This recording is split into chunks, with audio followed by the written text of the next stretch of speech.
Good morning. Welcome everyone in Warsaw. It's the sixth time when we are meeting in Warsaw during the CEE Digital Summit. With a little bit delay, but excuse me for that. It's great pleasure for me to welcome all of you in Warsaw one more time.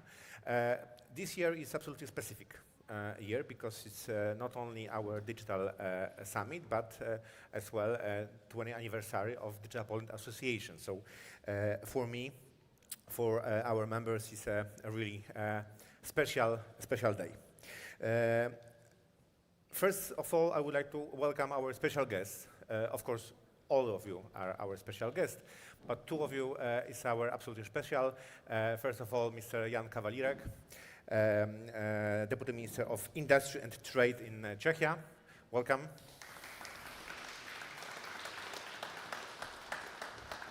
Exactly in 1 to 2 minutes, because he is in elevator, Michał Baranowski, Deputy Minister of Economic Development and Technology in Poland.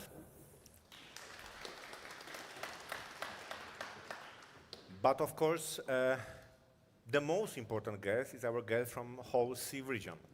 In this moment, I would like to welcome all of you one more time, because yesterday evening we had an informal meeting, but you had to know that right today in Warsaw, we have our guests from Bulgaria, Czechia, Slovakia, Hungary, Latvia, Lithuania, Romania, Slovenia, Ukraine, and Moldova.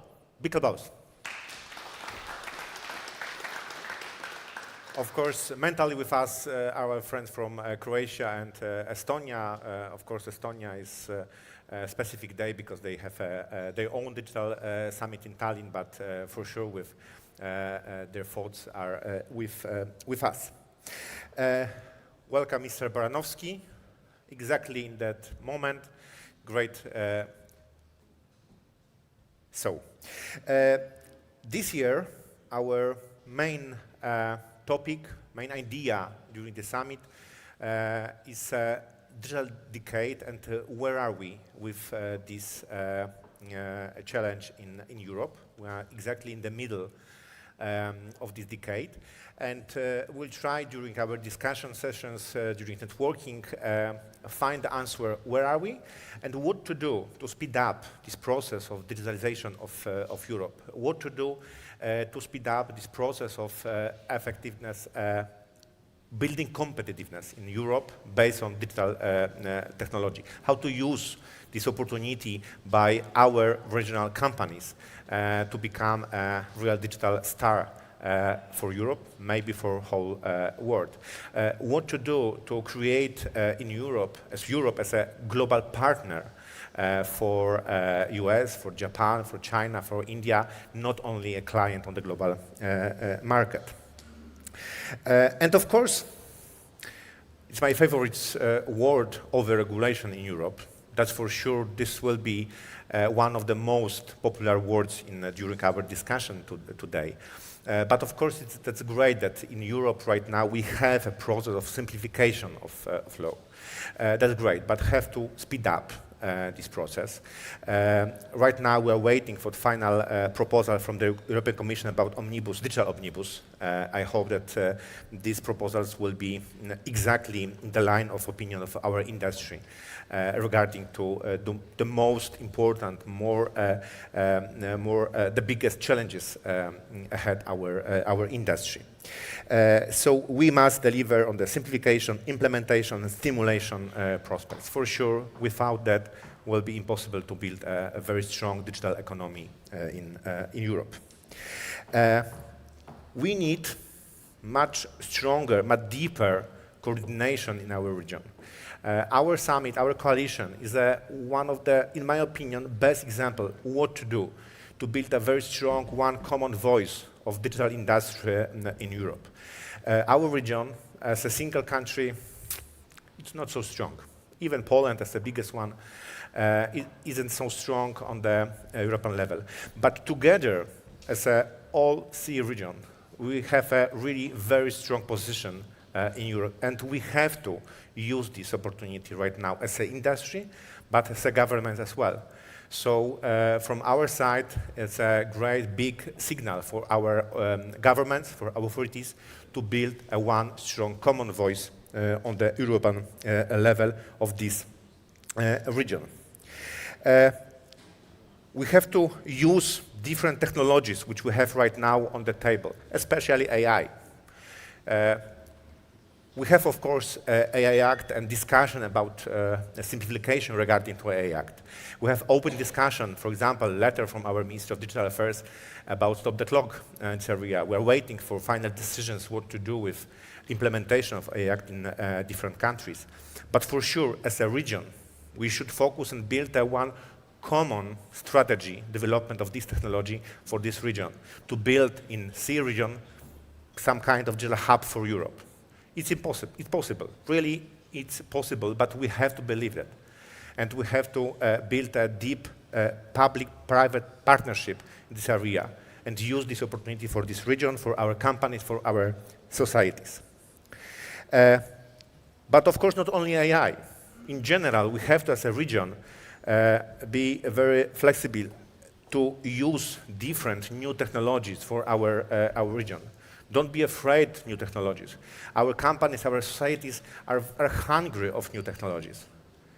So let's use this unique situation and create in this region real digital open hub for new technologies and building new opportunities for European industry.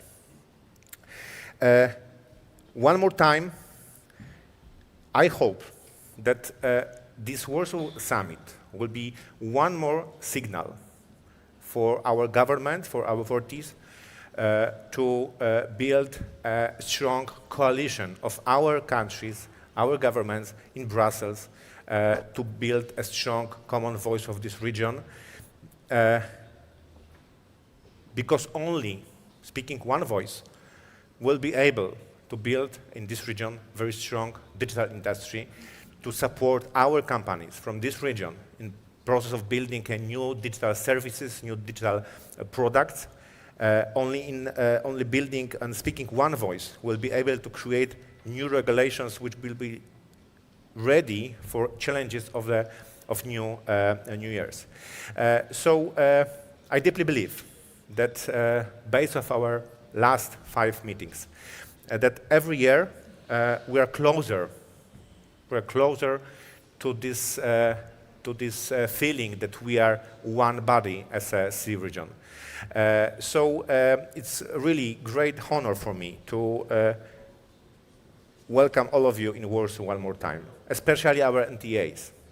Because really this is a huge pleasure for me that all of you found the time to visit Warsaw and spend 2 days in Warsaw discussing about our cooperation, discussing about digital industry, discussing about future of our region, whole Europe, and how to create Europe, our region, global partner in new technologies.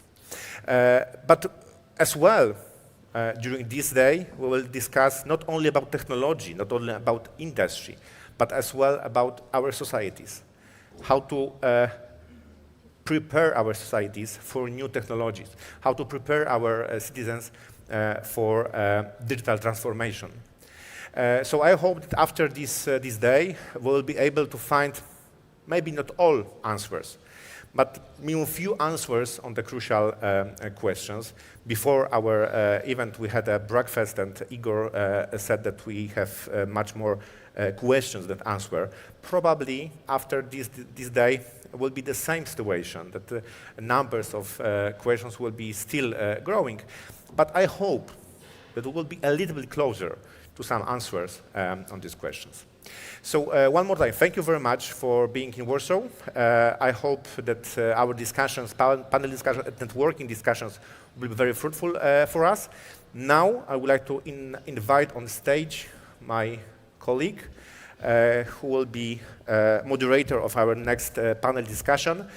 And I can promise that I speak Mr. Kawalirek that discussion must be very, very hot because the view is very interesting and discussion must be more interesting than the view on the Warsaw. So the challenge is ready. So yeah, you are ready. Okay, thank you very much. At the halfway mark of the so-called digital decade, the CEE region stands at a crossroads. Central and Eastern Europe made great progress in fortifying its digital economy and ecosystem. We witnessed an explosive growth in ICT exports, rise in infrastructure development momentum, and a growing courage to take up true digital leadership by countries of CEE. Yet the region and entire Europe still have a long way to go. Reaching goals set for this decade will require overcoming many challenges: regulatory fragmentation and complexity, coordination gaps, external shocks and threats, building and retaining talent pool, and more. Overcoming them will require us to work closely together and combine our efforts to make the most of the coming years. Let's take a close look at the past 5 years and prepare for the rest of the digital decade together. Welcome to CEE Digital Summit, Warsaw, 2025.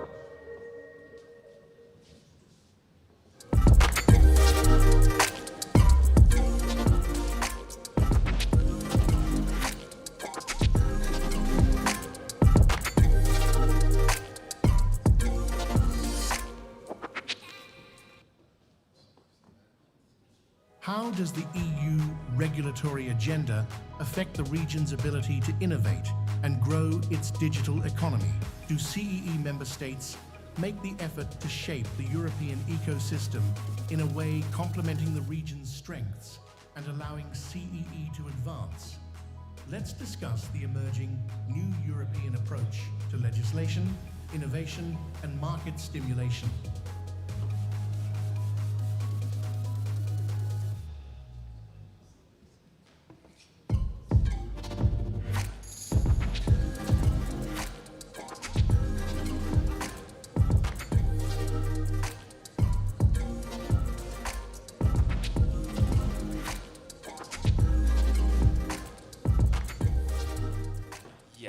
Close to perfect. Good morning, everyone. Once more, Michał has already greeted you. It's my great pleasure to be here with you to host the first panel discussion that we will be having on a topic that I kind of feel deja vu-ish about somewhat. Well, the space is definitely different, but if I was at this summit a year ago, 2 years ago, 3 years ago as well, probably, the overregulation is kind of like a recurring subject, I know, and we will be discussing, well, maybe the simplification of the overregulation, if you will, which is a mouthful. But yeah, I will not take any more of my guests' time, so please, if you will, join me on stage. Kamila Klotz of the Directorate General for Communications Networks at the European Commission. Take the first one. Ksenia Nowicka, Public Policy Manager for CEE at Meta. Hi. Michał Baranowski, who you have already almost met or seen, Undersecretary of State at the Ministry of Economic Development and Technology in Poland, of course. Yes. Jan Kawalirek, Michał already called you out, Deputy Minister and Government Commissioner for Artificial Intelligence of Czechia. Emil Kędzierski, Government Affairs and Public Policy Manager at Google. Yeah, I was wondering whether this side will be more crowded or this one, but I still think this one will be. Stoyan Tsonev, Head of Information Technologies and Information Society Department, Ministry of E-Governance of Bulgaria. I thought mine was a mouthful before. Hello. Good to see you. And Igor Zorko, ICT Association of Slovenia. Hi. Hello, Igor. Hello. So since we have 7 speakers, 7 panelists, let's start at this end and try to move on through here and then maybe make it a more dynamic discussion. But let's let's allow everyone to have a word. So as I was just saying, it kind of feels like a déjà vu, partially at least. We're still discussing the over-regulation or maybe now simplification of the rules that the European Commission is working on. Where are we right now? And well, if I'm saying I kind of feel like this discussion we had before, what's changed? Maybe this is the starting point. What's changed within the last 12 months in this technological AI landscape the most? I guess it's a question for me. Yes. Hello, everyone. Dzień dobry to Warsaw. I think many things have changed. I will start with the most relevant elements. I think some of you might have watched the Ursula von der Leyen, President of the Commission speech to the Parliament, State of the Union speech, where competitiveness and artificial intelligence were really at the core, although she started with global dynamics, which is something that we have to take into account. And it was the first time that the Commission President started with the global aspects when speaking to the European Parliament in the State of the Union speech, which also shows what drives many of the elements that we are discussing right now. In her speech, she was very much talking about massive investments in digital and clean tech. This is very much reflected by the proposal that the Commission put forward for the next multi-financial framework. There is no doubt that there is really big focus on the digital window, on the competitiveness, on the ECF fund, but under this, there is very important part under digital window with more than 50 billion proposed by the Commission. What else has changed? Very importantly, in preparation for this mandate of the Commission in this very much changing world, we had 3 excellent reports by professors and former prime ministers, Draghi, Letta, and Nisto. And I think everything what we are doing now is very much linked with what they, with their diagnosis of where the EU is now.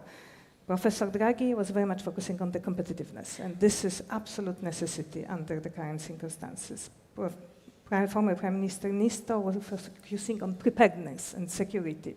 This is another guiding principle for us this day.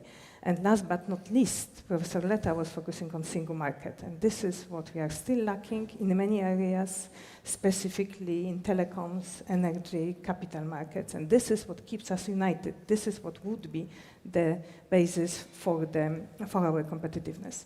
Last but not least, you are right, we are very much focusing on simplification. You know that we will come with digital omnibus relatively quickly, but just let's make things clear. Focus of this commission is on the implementation of the rules, and the omnibuses, by definition, will look into simplification, duplications, which rules might become old, not relevant under technological changes, but we are not changing the principles. We are not changing the main rules. I think what was done in the previous mandate was very right approach to platforms, to cybersecurity, to artificial intelligence. So what we are looking is to simplify, reduce the burden, give legal certainty to companies, to citizens, but we are not changing the principles. So we have, thank you for that. So we have 3, I would say, different perspectives. One is, of course, the most global one, which is the one of the European Commission of member countries. But we do have the perspective of the, beloved tech giants that are on everyone's minds. And Ksenia is representing Meta here. If you were to kind of wrap up what, from your perspective, has been the most challenging, or maybe not, maybe the biggest opportunity of the last 12 months in this area? To your question, what's changed? I think we could argue both sides. So on the one hand, we do see a very increased awareness around how we do need simplification, how we do need deregulation. This was very strongly represented by the Polish presidency during their term in the council. And I think that this notion that we do need to simplify and streamline certain regulatory aspects on EU level has remained with us. And we are very much anticipating the EC's digital omnibus, that's for sure. I think that also the awareness of how, of the impact on industry of certain digital rules within the EU rulebook has also increased. We see a lot of companies speaking up, for example, fearing how the AI Act, which certain provisions of which are now entering into force, and we're slowly now in this phase of implementation, which is staged. Those companies are starting to flag how these provisions will impact their business. We do see that only 20% of European AI founders expect a positive impact of this regulation on their business. We've seen over 60 major companies calling for regulatory simplification in that area. And we do very much hope that the AI Act will be a part of the upcoming digital omnibus. But I must counter a little bit the EC's perspective, because we do see space for fundamental change here, especially when it comes to the general purpose AI models regime, Chapter 5, which we believe needs thorough revision in order for European companies to stay competitive and not being overburdened by regulation of this nascent technology. We do advocate for the AI Act to be reinstated into its original risk-based approach. We do think that certain provisions of the Act regulate technology, which should not be the case, and which could deter investment and have an impact on how European and international companies in the area as well innovate. But I did mention that we could argue both sides, right? So we could also argue that we are now 1 year after the Draghi report was published, and not that much has changed.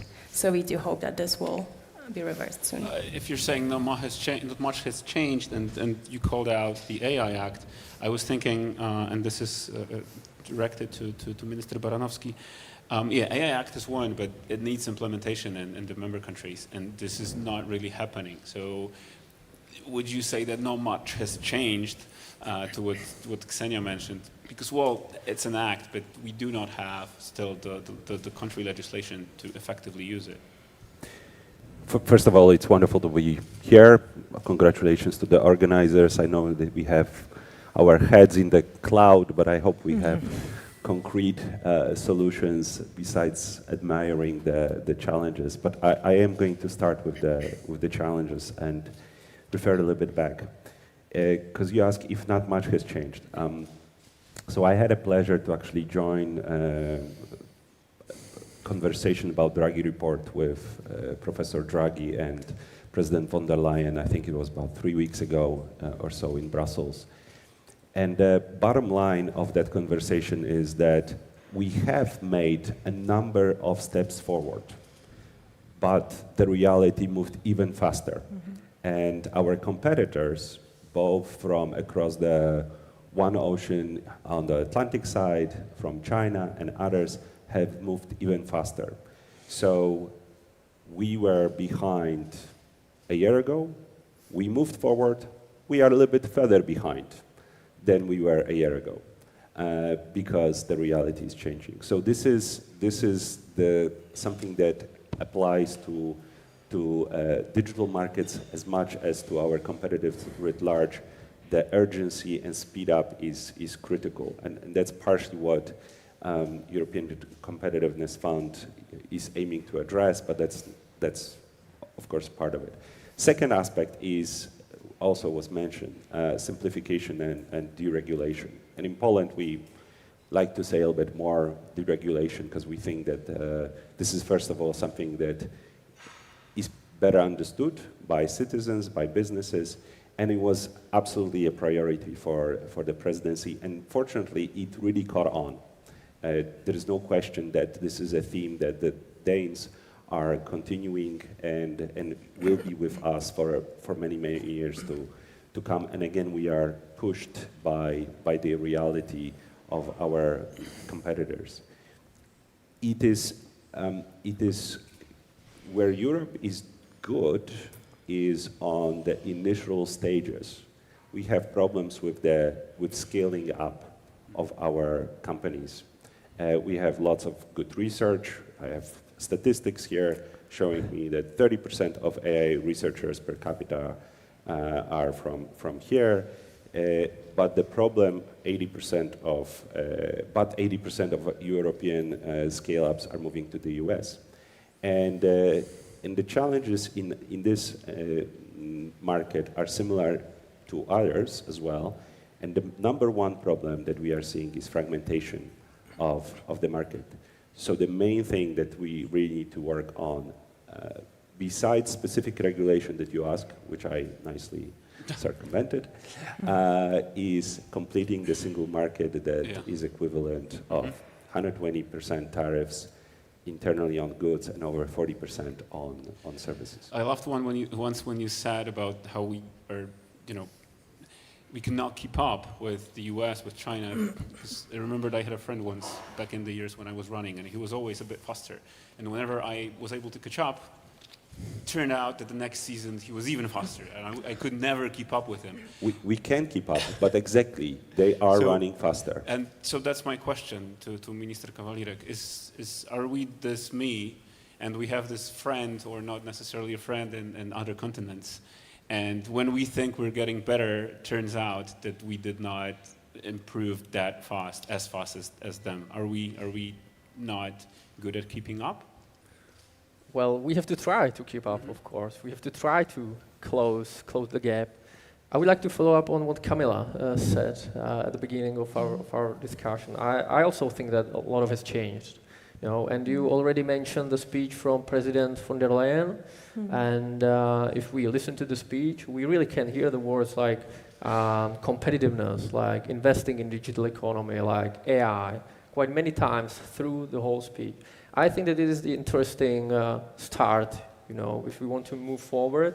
First of all, we need to have the emphasis from the political elites on the topic. I think that we have it right now. Of course, after that, we have to move from speeches to action. That's for sure. Which means that, as you, Minister, just mentioned, we need to invest more in research and development. If we compare even public investments in R&D, we can see that the United States invests 10 times more than European Union. Even China invests 5 times more than European Union. So if we want to close the gap, I think that this is where we have to start. And of course, the second thing is the legislation, the bureaucracy. I think that our position on behalf of Czechia is quite clear in this matter. We really are a great supporter of reducing bureaucracy involved in the AI Act.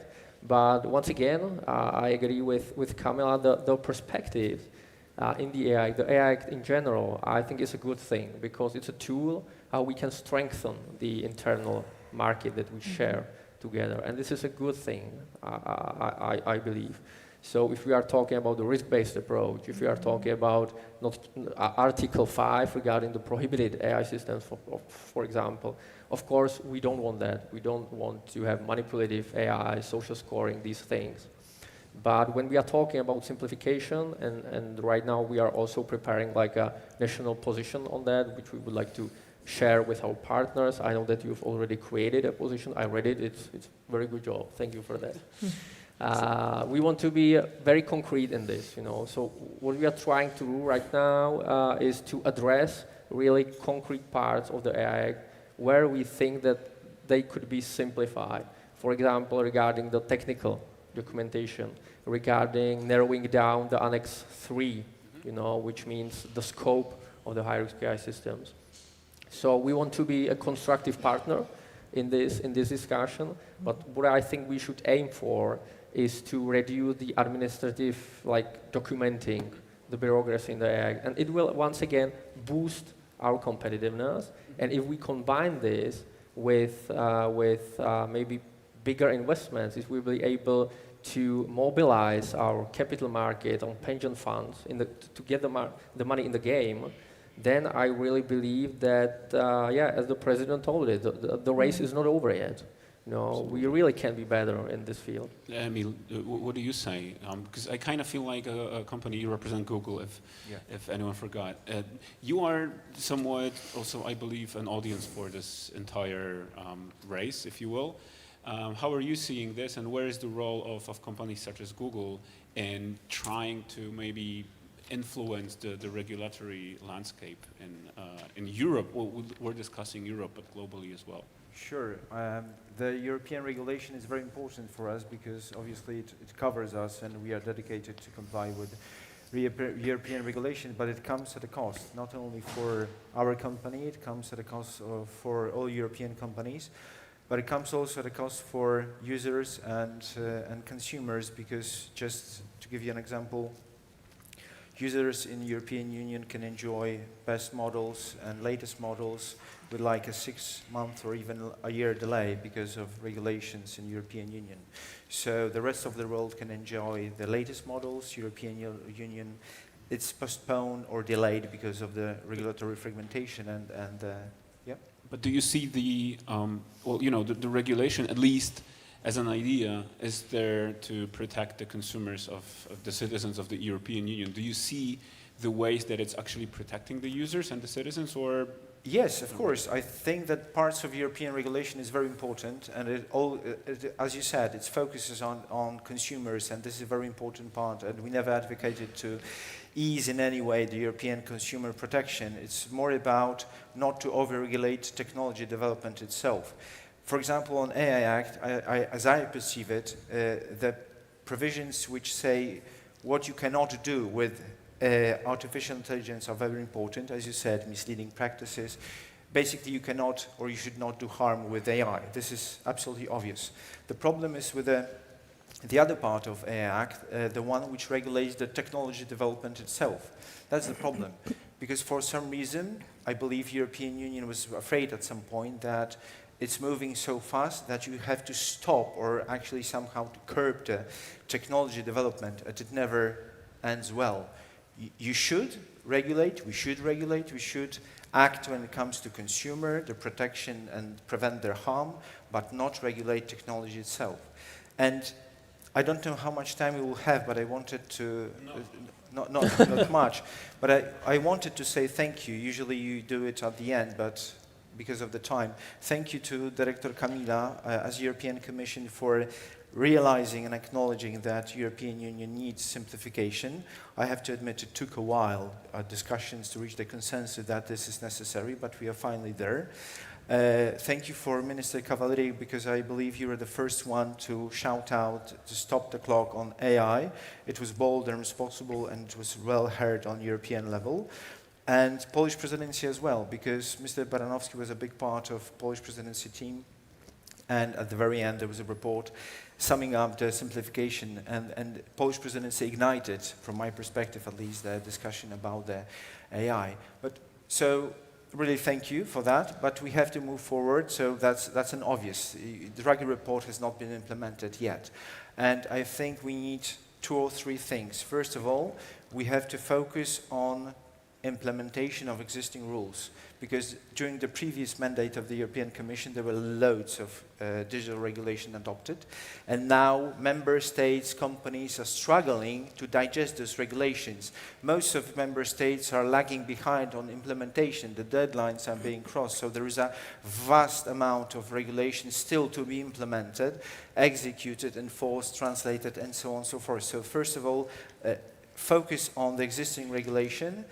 Second of all, digital omnibus is very important, so be bold when identifying what there is to be simplified, and my ask would be not focus only on small bureaucratic things which are obvious, this is obvious, but maybe think how to unleash the potential of technology, and we have to remember there will be no innovation if we do not accept a certain level of risk, this is obvious. And the last thing, if we are focusing on enforcing existing regulation, maybe we should stop creating new, because at the same time when the European Commission is working on simplification, there are parts of the European Commission who are working on new digital regulations. You should stop adding features to AI, then it will be easier. I don't think that's the problem. Yeah, I'm kidding. I don't think that's the problem. Stoyan, I kind of feel like, you know, it's a question of a middle ground, of a sweet spot. Do you think we're there? Like, I feel like what Emil said kind of shows that maybe we got to the point where, you know, we can agree from both sides. Are we there, or are we not really? I think we're middle of the road at the best, most optimistic.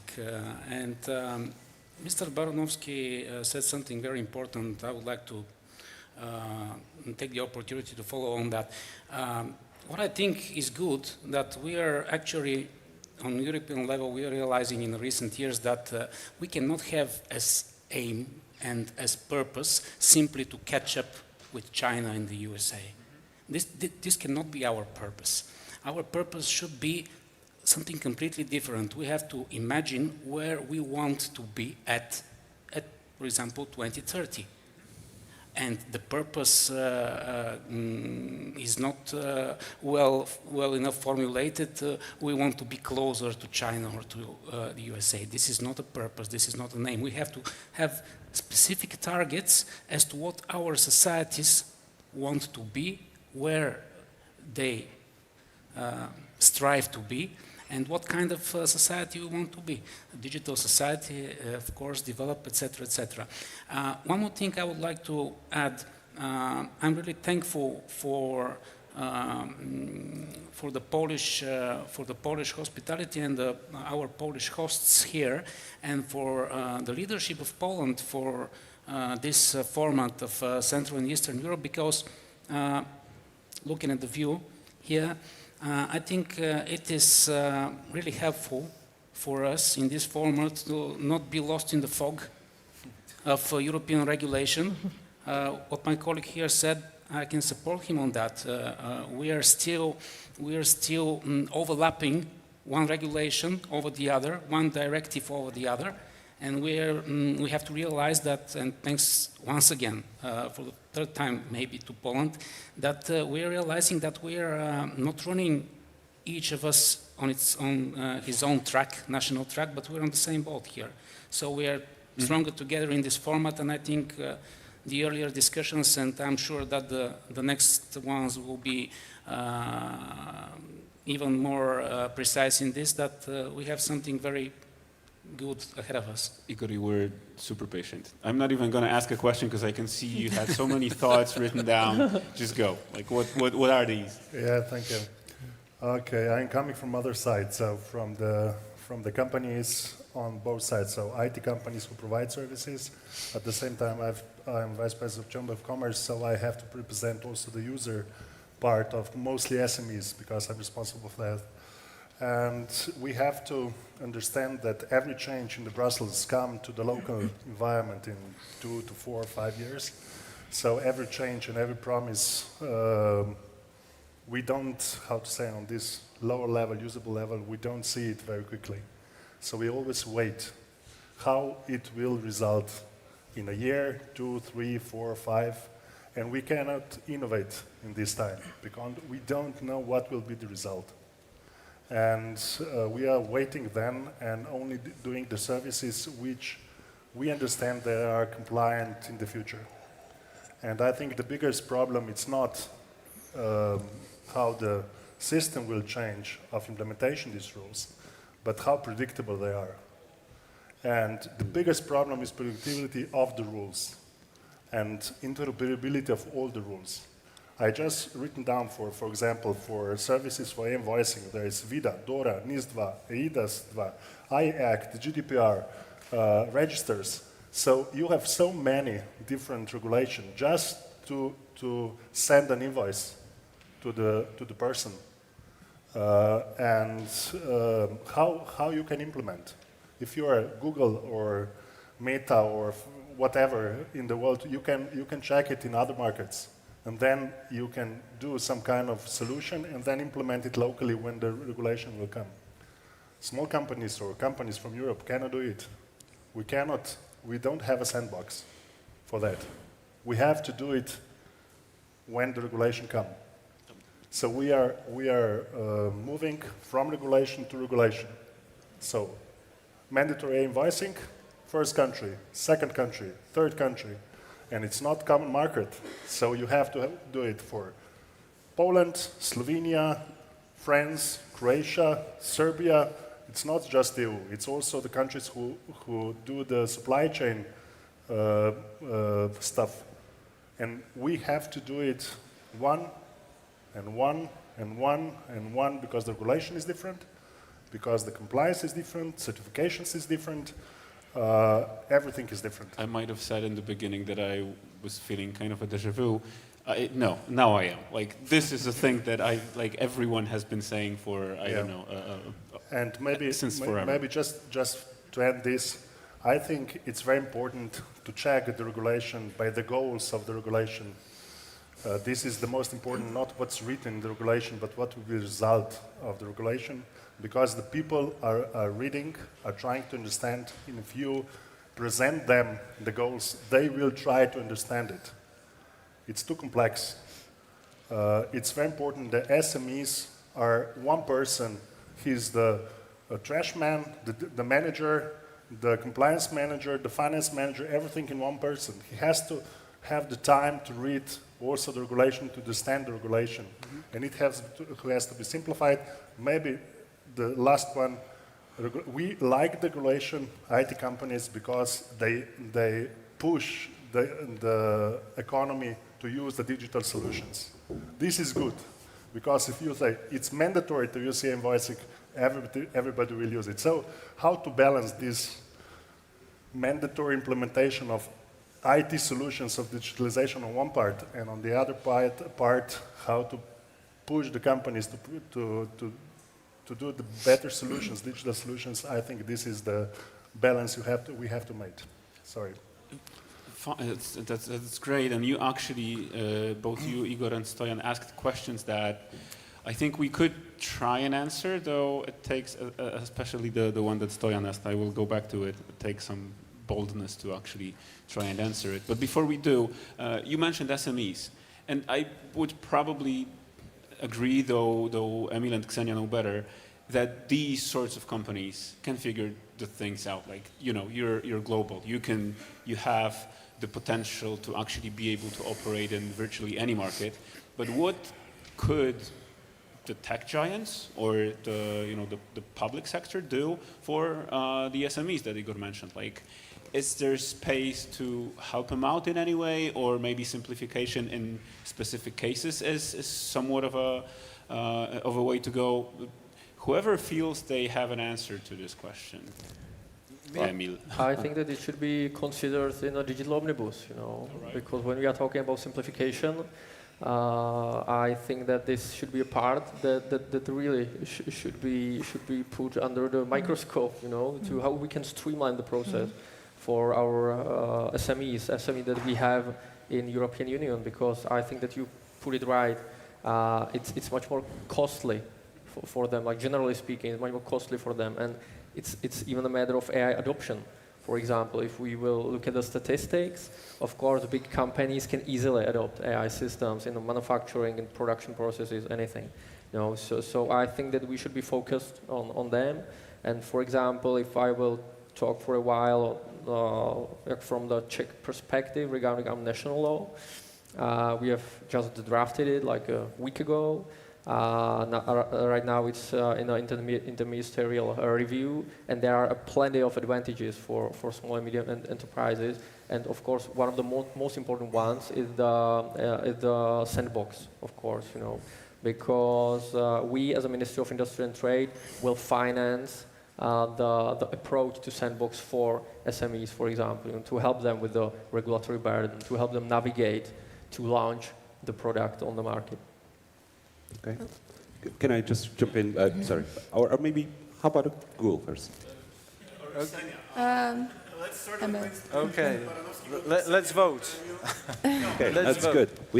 This is not a democracy now. Minister Baranowski, please.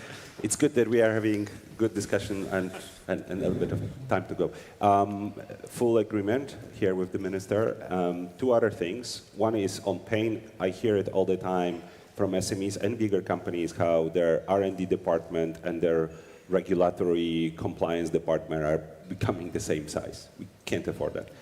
The 28th regime is something that we really need to be looking at very carefully. Sandboxes are important. Ability for a company for those that I'm sure everyone in this room knows very well, the principle of the 28th regime, that company can register with a one regime across EU. That's something we need to be looking very, very carefully and implementing it faster. That's part of the answer. Ksenia. I actually wanted to pick up on something that Emil mentioned earlier, that some of our products, obviously we are big tech, we make AI models, for example. So if these models come to Europe delayed, then all the companies that want to build services on top of them will also be delayed as well. For example, our models are open source, so it means that any company can just take them, download them, and build out a service based on them. So if these new models aren't available, then at the end, who gets hurt? European businesses get hurt who would like to potentially use these solutions.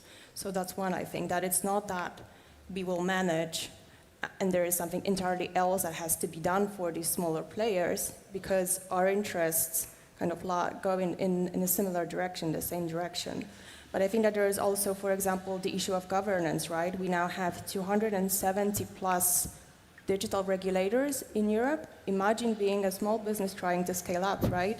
Keep up with the pace of the regulation, with regulators not having a clear mandate to take innovation, the right to do business, the right to innovate within their scope. We have regulators who deal with data. Data have an increasing impact on how AI gets developed, on how AI gets proliferates and gets scaled. But do these regulators also have a clear mandate to take innovation into account? No, and this is something that also needs to be changed. Emil, Yeah, I think I fully agree with Ksenia as well. When it comes to regulation complexity, the main burden or the main challenge is on the governments and the Commission, and but we can do also something about it. Apart from education, like in Poland, we are running a program for SMEs to learn how to use AI, for example.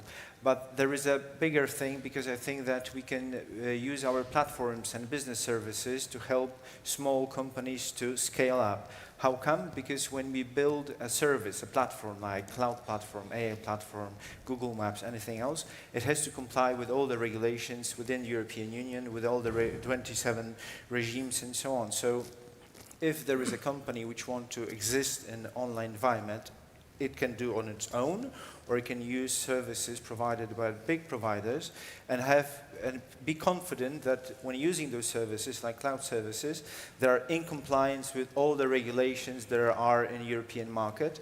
And that, I guess, helps also to not to worry about all those conflicting or problematic regulations. There was something you wanted to add. I think it's very important for SMEs. For example, in Slovenia, we have 220,000 one-person companies.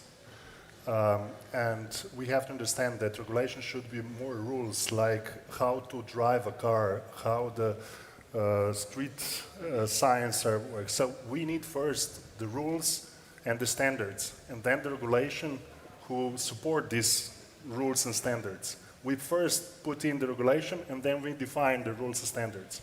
So we have to do it combined or before.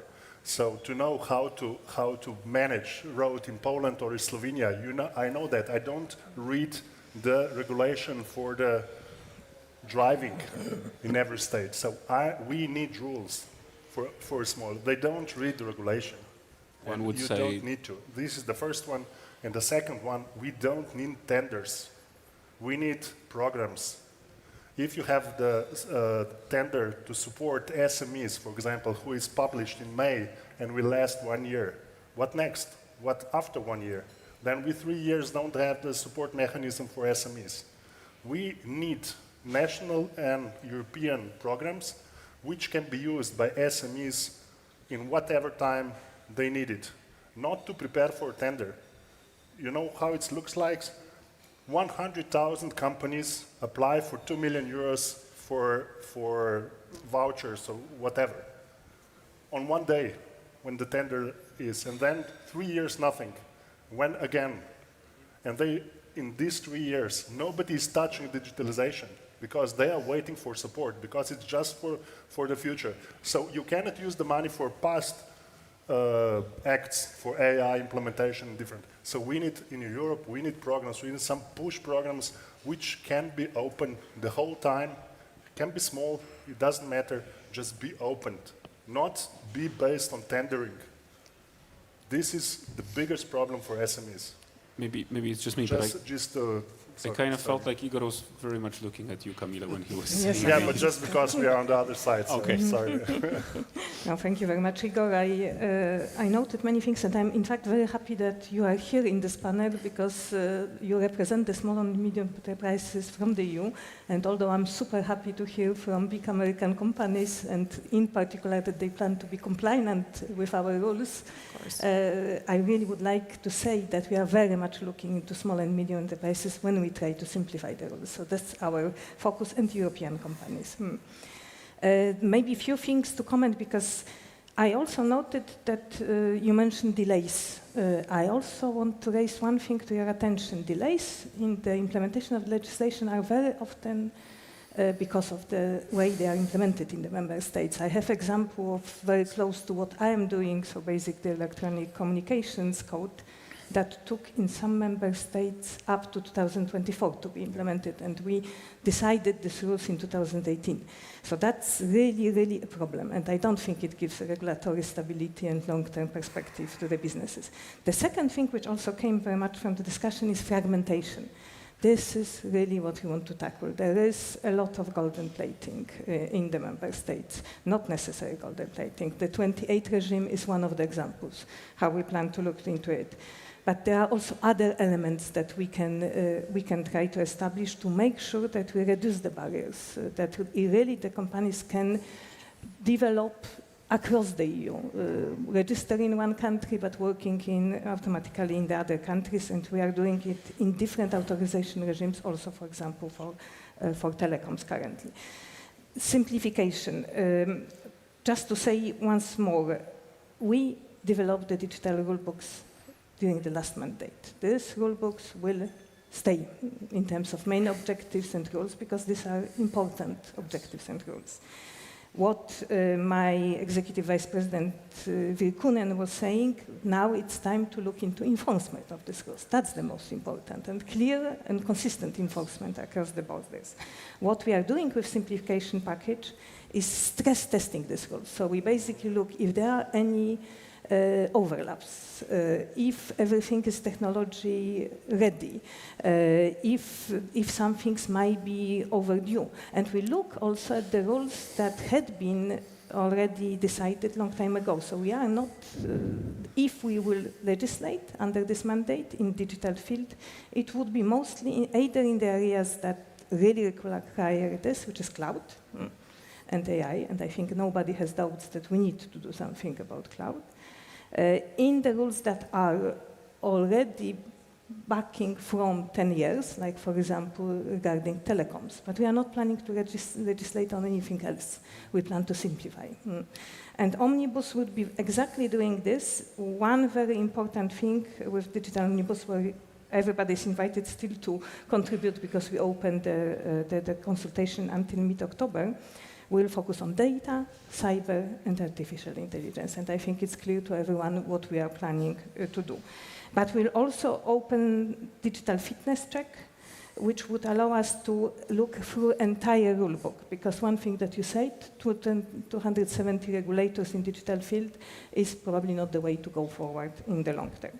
And one very important tool that will also come around the digital omnibus, which should also help the small and medium enterprises, is EU Business Wallet. For us, it would be a tool for simplification, for making sure that you get access, very easy access to everything what is needed, partially also replying to your problems with invoicing. Yes.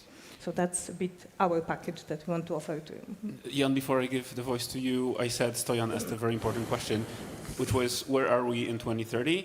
And I said it kind of take some boldness to actually try and answer this question precisely, but it's not that far. It's like a bit more than 4 years from here. So if you can, try and answer in a way this question as well. This clock says we have 2 minutes. I say we have 4, but please, like, if you have some more remarks, let's just wrap it up in like 4 minutes. Well, I hope that we will be more digitally competitive. Okay. He's overriding me. He says 10. Green light. Okay, thank you. I hope that we will be more digitally competitive than we are now, but please let me use this opportunity, and I really would like to honestly thank you to Camila for the hard work on this. I really think that the simplification is a great opportunity, how we can make things better.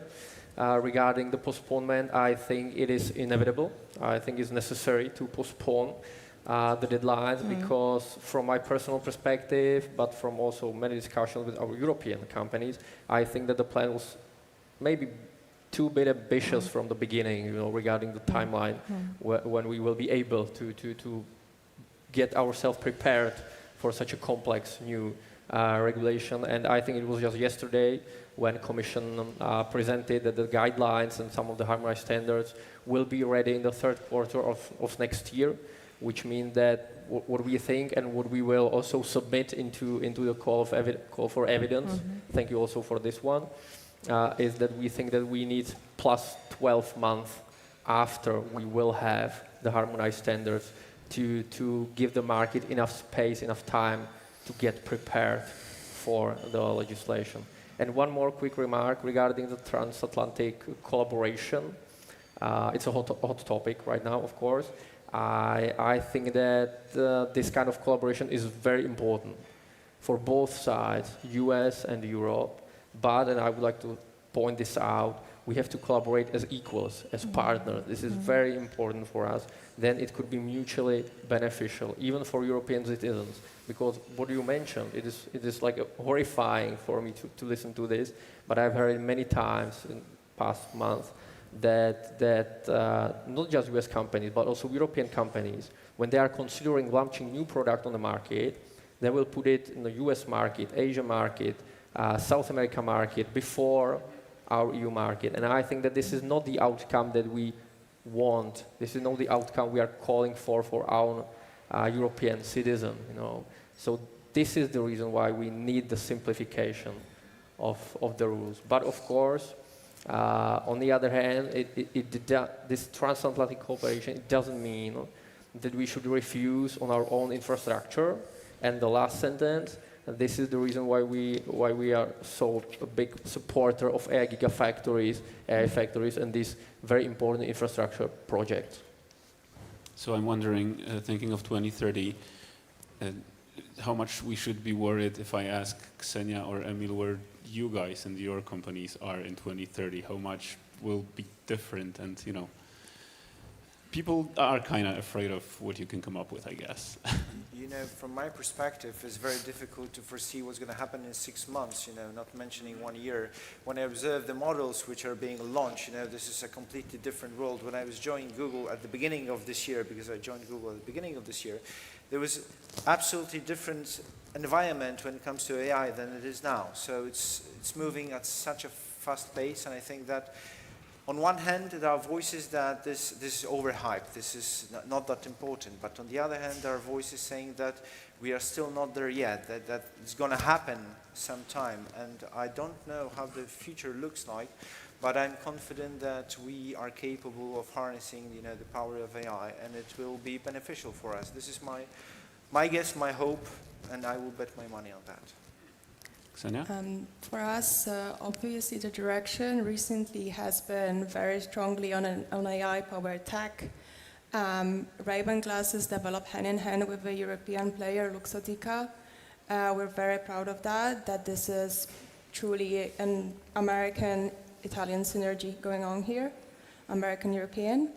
And this is definitely a direction we're pursuing. Obviously, we do see that there will be some roadblocks on our way, some obligations also pertaining to how these wearable products could be rolled out in the European market, which we're trying to work with. We want to be compliant, but maybe this is a slightly different topic.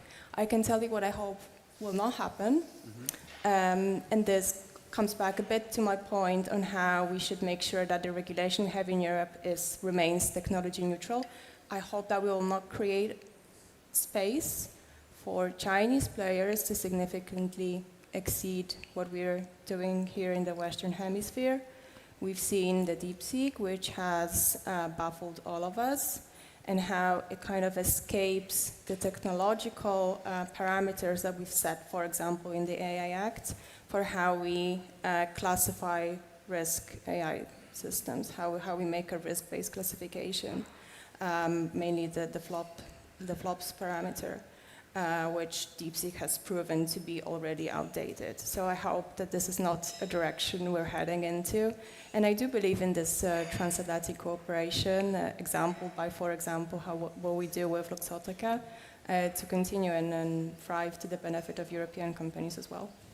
I don't want to end on the deep AI fakes and all that. I want to end on a positive note. Anyone sees a very much of a rising star on the horizon of if the horizon is 2030, what are you excited about? Okay, one other thing that we surprisingly didn't talk about, and it's positive. We are here at the CEE Summit. This is the most innovative part of Europe. We have engineers, we have people, we have ideas. So I think at the opening speech we were talking about the regional approach. There are few things that we are working together on, including gigafactories. I think that's, with all love to our the rest of Europe as well, that's an area of Europe that can easily lead the way. It was a great closing remark, I think. Yes, very much. Thank you very much. I will allow questions, but not now, in a minute, not on this stage, but we are having a break in just 2 minutes, so I don't not just allow them. I highly encourage you ask questions to all of the guests in just a minute when we're having a break. Thank you very much. Thank you. Thank you. Thank you. Dziękuję.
So an agenda, so please take a seat.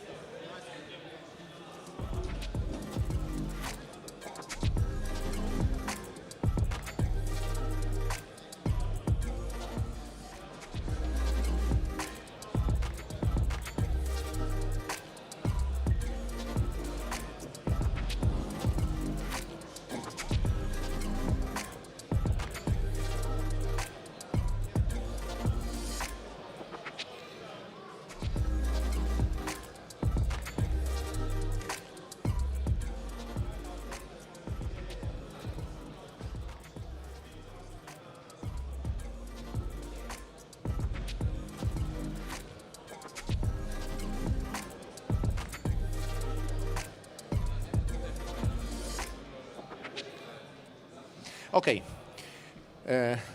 Thank you very much. Please take a seat because we have to start next points on our agenda because it's really very full of interesting discussion and we can't waste of time. Next point is absolutely special, unique for me, for our coalition. Every year we decided to award someone who is a special person in our region in process of building digital future of our region, building awareness, understanding of digital transformation across CEE region. First year, the award received Deputy Prime Minister of Ukraine, Mikhail Fedorov. Next, former Minister of Digitalization from Slovenia, Mark Boris-Andrianic. Last year, two unique women, Cecilia Bonnefeld-Dahl, Director General of Digital Europe, and Eva Majdal, Member of Parliament in Brussels. This year, we decided to give the award special person, as usual. And now I would like to announce who is this special person for us this year. Unfortunately, this person has to go to the completely different part of the world, but fortunately 2 weeks ago we have opportunity to meet in person in Warsaw and record some short talk with this person because I can't tell you who is it. So first I would like to tell you a few words why this person, and then you will be able to listen a few words from this person. Why we all understand the value of digital advance and many of us actively work towards making it possible in our region, there are exceptional individuals who make a tremendous impact on your progress. To show appreciation for them, we introduced the CEE Digital Trident Award in 2022. The award is a way to put a spotlight on the true challengers moving CEE forward in the field of digital and setting an example worth spreading across the entire region and beyond. Few individuals have shaped the digital and cybersecurity landscape of Central and Eastern Europe as profoundly as this year's laureate. A visionary leader, diplomat and policy architect who has dedicated her career, it's she, to ensuring that the digital transformation of our region is not only innovative, but also secure, resilient, and grounded in democratic values. From her tenure as digital policy advisor to the president of Latvia, to her current work in European and transatlantic cybersecurity cooperation, she has been a driving force behind the creation of robust digital governance and trust infrastructures.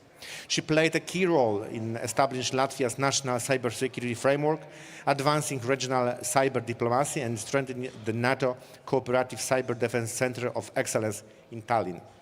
Her advocacy for cross-border cooperation and digital skills development has inspired policymakers and business alike across CEE to view cybersecurity not as a constraint, but as a foundation for growth and innovation.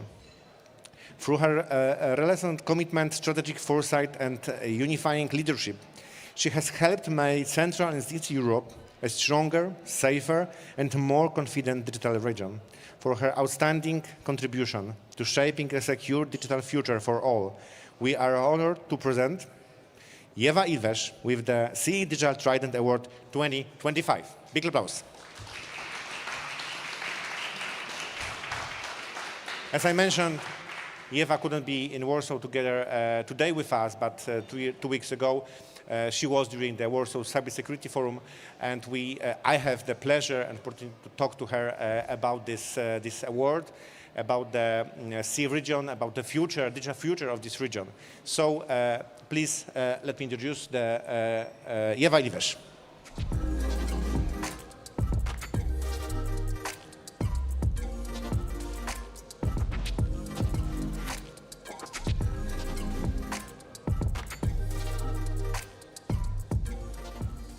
Eva, welcome to Warsaw. It's very nice to meet you in Warsaw. Just before our annual digital summit of our CEE Digital Coalition, you're absolutely a gorgeous ambassador of digital transformation of our region and cooperation with Ukraine. So maybe I will start from general questions. In your opinion, where are we as a region in this digital transformation road? What we have done and what we should focus right now in the next few years? I think we as a region has done an amazing job. I think part of that comes from the fact that we were limited of opportunities because of the neighborhood for so many years, and the West moved forward and we didn't enjoy the free world. So we had limited infrastructure, investments, all the things. And I think digital, and I think Estonia is an extremely good example in that, but I think it goes to the whole region. We caught the opportunity of technology and digital. And we also came from maybe more STEM background, if we look historically, all the region. We had, heavy math presence, and we had engineering technology backgrounds. So I think we had a good footing for bad reasons, but we had a talent pool. And so we picked it, and I think we moved fast, and we were more agile. I mean, any transformation is about people being able to adapt. And more you live in a better comfort zone, which West clearly did, less you adapt. So I think in general, Central Eastern Europe did very well in digital. I think it took time for us to show and earn trust.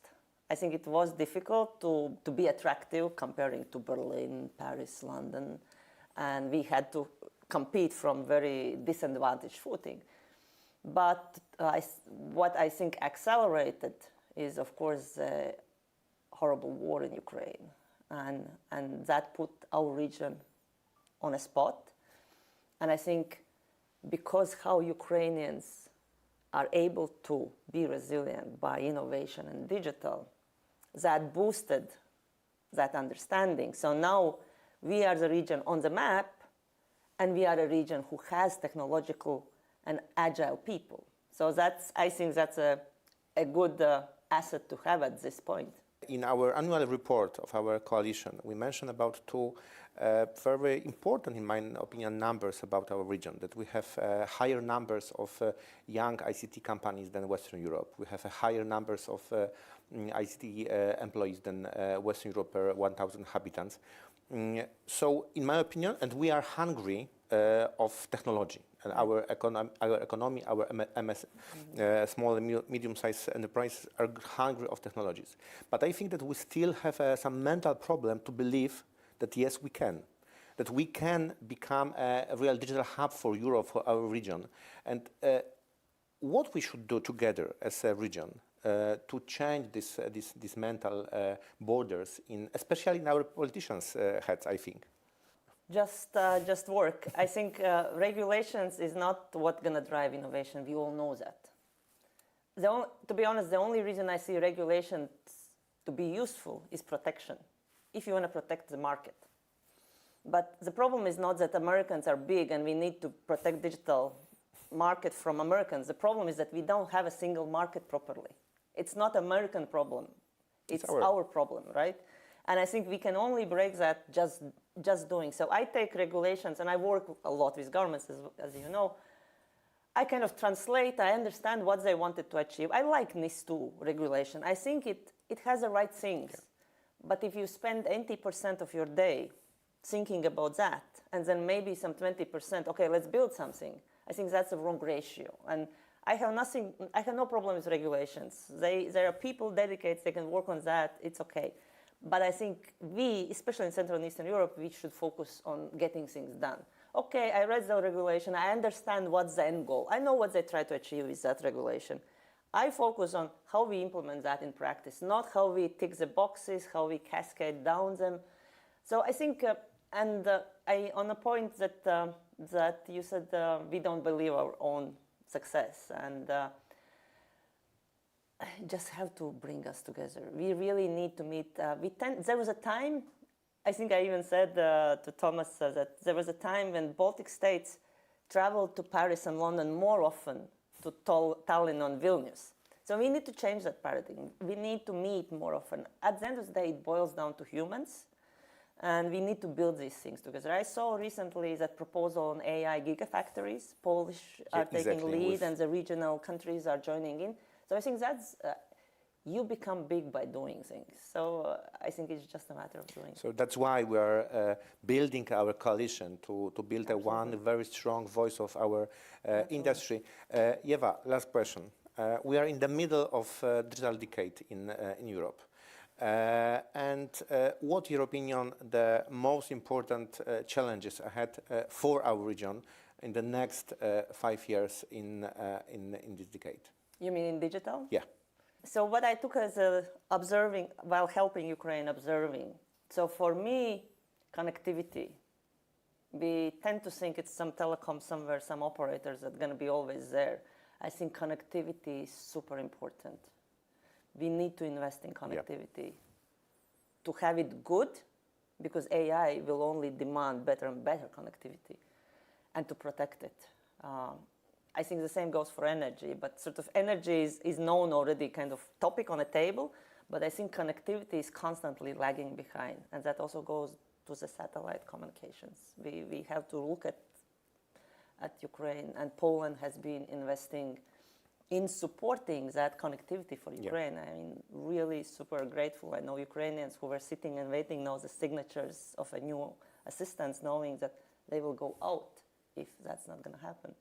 So I think cybersecurity, you know, this is invisible security. It's super difficult to explain and prove and demonstrate. And people tend to not invest in what they can't see, what they can't understand. Everybody waits, okay, when bad things happen. But we know from economy, especially in small and medium-sized companies, if you are cyber hacked or attacked, or your business doesn't recover, you are gone. And so I think this is really a big challenge. The rest, I don't see. I don't see. These are, for me, from Ukraine taking. These are two things that I feel I need to push, that are kind of left over on the side. But the rest, I think we have committed people. I really love to talk to people in Central and Eastern Europe. It's such a big difference when you go to Paris, London, and then somewhere else. People are like kind of talk, but you don't see the passion and actually a will to invest their own personal time and effort. Yeah, I fully agree. That in our region we have a passion, and we want to become a real digital hub, and I deeply believe that yes, we can. And I hope that Eva, thank you very much one more time for your time for this talk, and I hope that together we'll be able to build a real strong common voice of this region, and together we'll be able to build in CEE region together with Ukraine a very, very strong digital hub for Europe, and for world that we will be able to become a real global partner, not only client for the biggest companies in the world. Absolutely, and thank you for bringing this region together. I think you really have a power and a drive, so just keep gathering us. And sometimes it might look for nothing, but sometimes it really at the end turns out. So really thank you for that job and investment in all the region. Thank you very much. Thanks.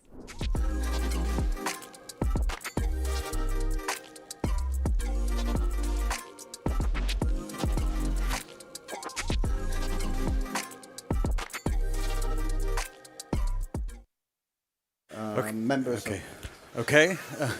Thank you very much, Michał. Congratulations to the laureates. Time for another panel, time for another discussion. I understand the subject of simplification is done and dusted, or we wish, rather. And we're here now to talk briefly, because of the time constraints, obviously, about data, as organizers call it, bread and butter of digital economy.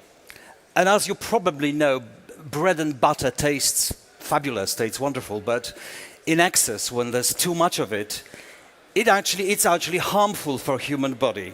So perhaps by coincidence, perhaps by accident, this metaphor actually gets to the very, very point of this discussion, because if we want to continue a good coexistence of digital world and social world, we need a healthy, balanced diet. That is, we need to strike a balance between innovation and regulation, between freedom and control, and between profit, most of us are interested in that, and responsibility.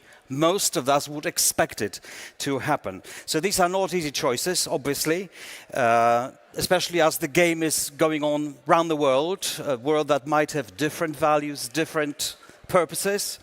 So before we start the discussion, let's see very briefly what are the most important issues in this department. The significance of data for the development of digital public services, the economy, and new digital solutions is undeniable. Can common European data spaces accelerate innovation? How to ensure fair access to data for all stakeholders? How to balance data openness with security and rights? Let's dive into data, the foundation of the European digital economy. Fantastic selection of speakers. It's Björn Jurecki, head of the Unit Data Policy and Innovation, European Commission. Welcome. Please join us on the stage. Yes, please join me in applauding the rest of the speakers as well. Krzysztof Król, Deputy Director of Department of International Cooperation, Personal Data Protection Office from Poland. Welcome. Patrick Malicek, Head of Product and Partners, ProCivis. Welcome. Join us. Yeah, lovely. That's my place, right? Okay. Egil Markiewicz, Head of Digital Innovation Policy, Consumer Choice Center Europe, but previously Deputy Minister at Ministry of Economy and Innovation of Lithuania. Welcome. Welcome to Warsaw. Welcome to Poland. Radu Piciu, co-founder of Happy Cities Romania, Technology and Society Program Director at Aspen Institute Romania, and last but not least, Tomasz Snarzyk, founder and CEO of AI Chamber CEE. All right.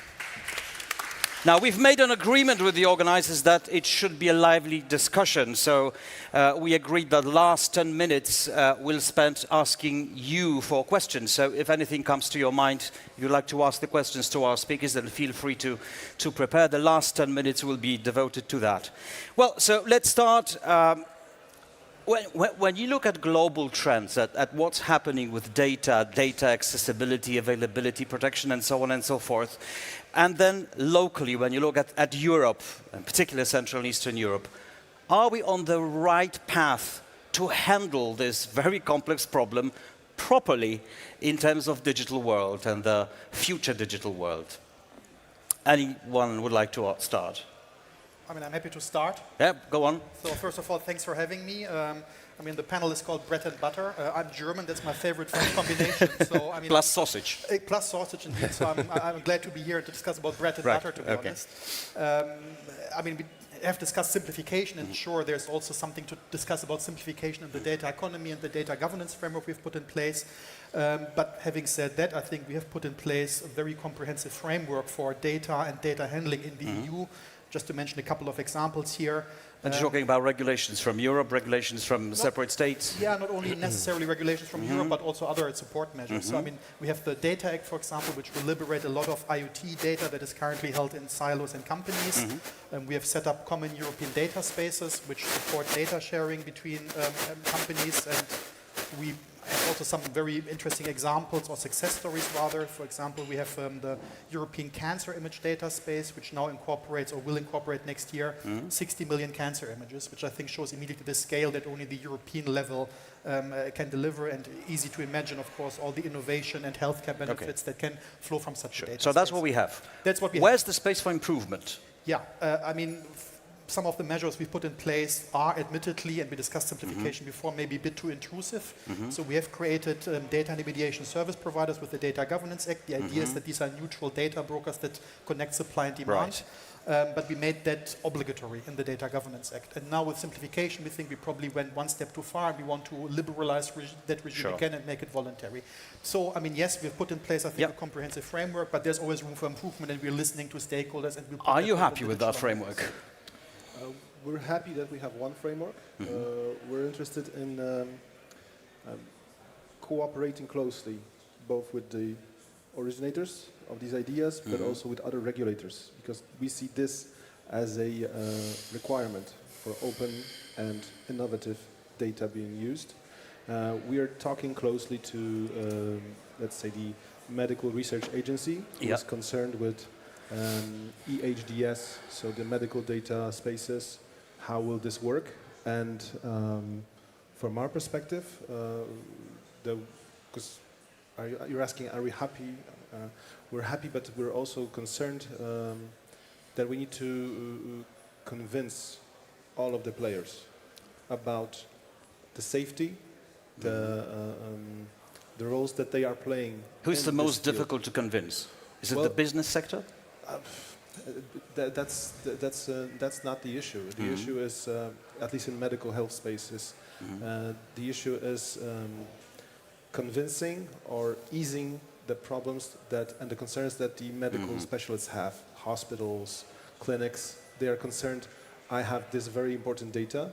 Very sensitive data. Yes, this is very important to my clients who are the patients, and I need to be able to include them in this. So explain how will the data be used, explain that they will be safe in this space, that there won't be any data breaches, hopefully.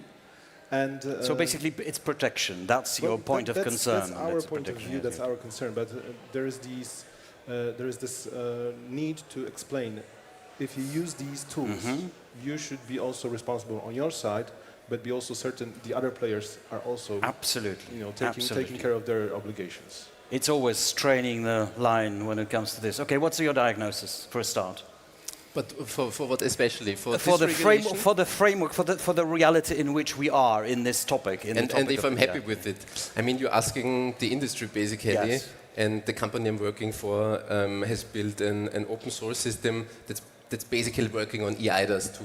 So we are happy that we have eIDAS 2, otherwise we wouldn't have a business to do. So from this perspective, and from an employee perspective, I like it. As a citizen, I think it's one of the most advanced in the world to build on those topics. I mean, I only started to fully realize it when I worked for Cibis now, and I was with Accenture, with a large consulting company, 10 years before.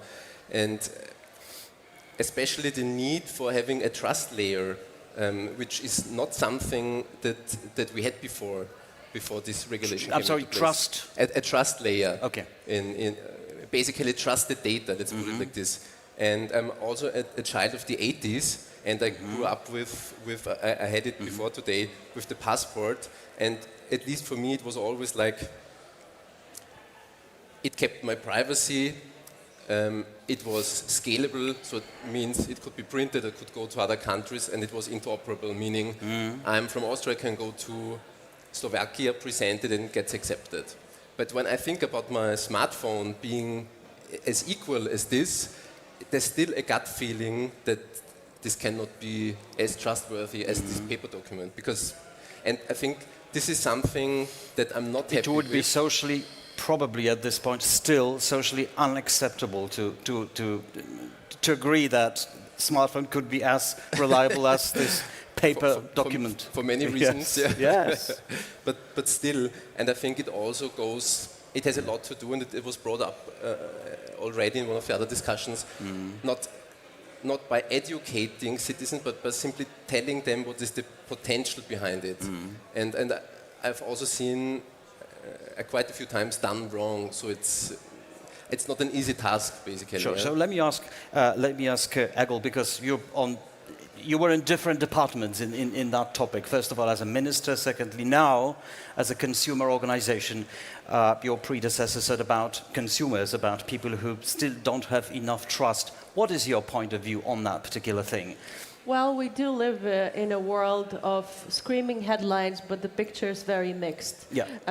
On one hand, it's good that we have a common framework. It's good that the European Commission is moving in the right direction in trying to solve the overlaps, some duplications between different regulations, etc., etc. But at the end of the day, startups, scale-ups, and consumers are very vocal about the fact that they are confused, that the European data strategy framework impacts their work significantly. Last year, we have conducted a survey for Central and Eastern In European... a bad way, you mean? Yes. Okay. Last year, we conducted a survey among Central and Eastern European startups, and over 81% of respondees told us that the European data strategy framework has impacted their operations slightly negatively due to the fact that they have to allocate so many resources and time for legal things. But as I said before, the European Commission is moving in the right direction. There's some confusion among especially smaller companies, startups and scale-ups. Like, how many calls for evidence do we need? Why are we discussing data union strategy without discussing the GDPR, which is a main blocker? What is the actual proposal for the GDPR review? Björn, these are all questions to you. non-review, These are all questions to you. No, those are not questions, just reflections that I hear every day, especially from smaller companies that do not have the same resources that big companies have. And when we hear that we don't need the GDPR review because the companies have already adapted to the current framework, this is an argument that is important for big companies, but not necessarily smaller ones. So the picture is mixed. All right. Well, first panel asked what changed, for example, and I remember years ago that the commissioner said data is the new oil, and now we moved to bread and butter, so I'm very happy that we did that. But apart from this, as Egle was mentioning, the environment is changing, and it's changing in a good way. But from the other perspective, we invested so much in building regulations, but not only, a lot of frameworks in place and so on. But we missed one important part, and this is my role to look at it from my perspective, the cultural part. People don't understand what is the debate about. What is the AI Act? What is this thing about? I mean, for them, it's practical thing. Do I live better? Yes, I can explain from the common spaces that such a space will increase the healthcare for them. But it's a practical example.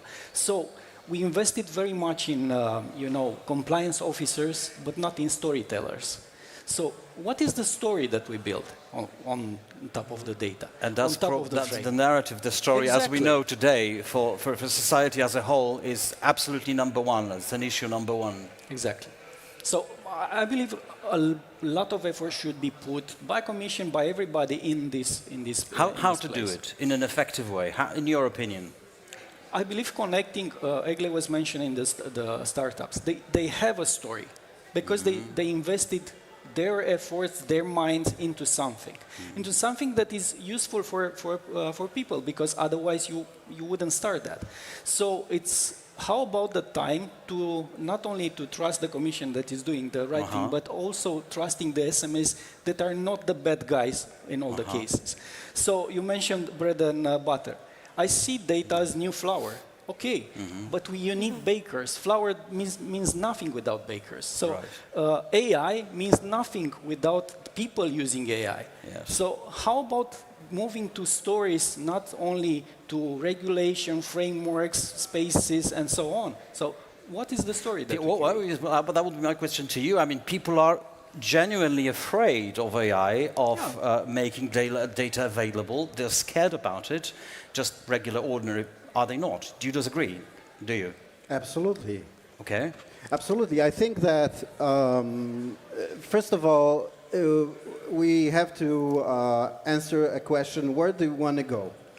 Because if we actually want to have a safe space in Europe, yes, let's regulate, let's even try to simplify, let's be nice to Boris, and let's not put any controversy in this panel. But I would like to actually be the devil's advocate. The bad boy in this conversation.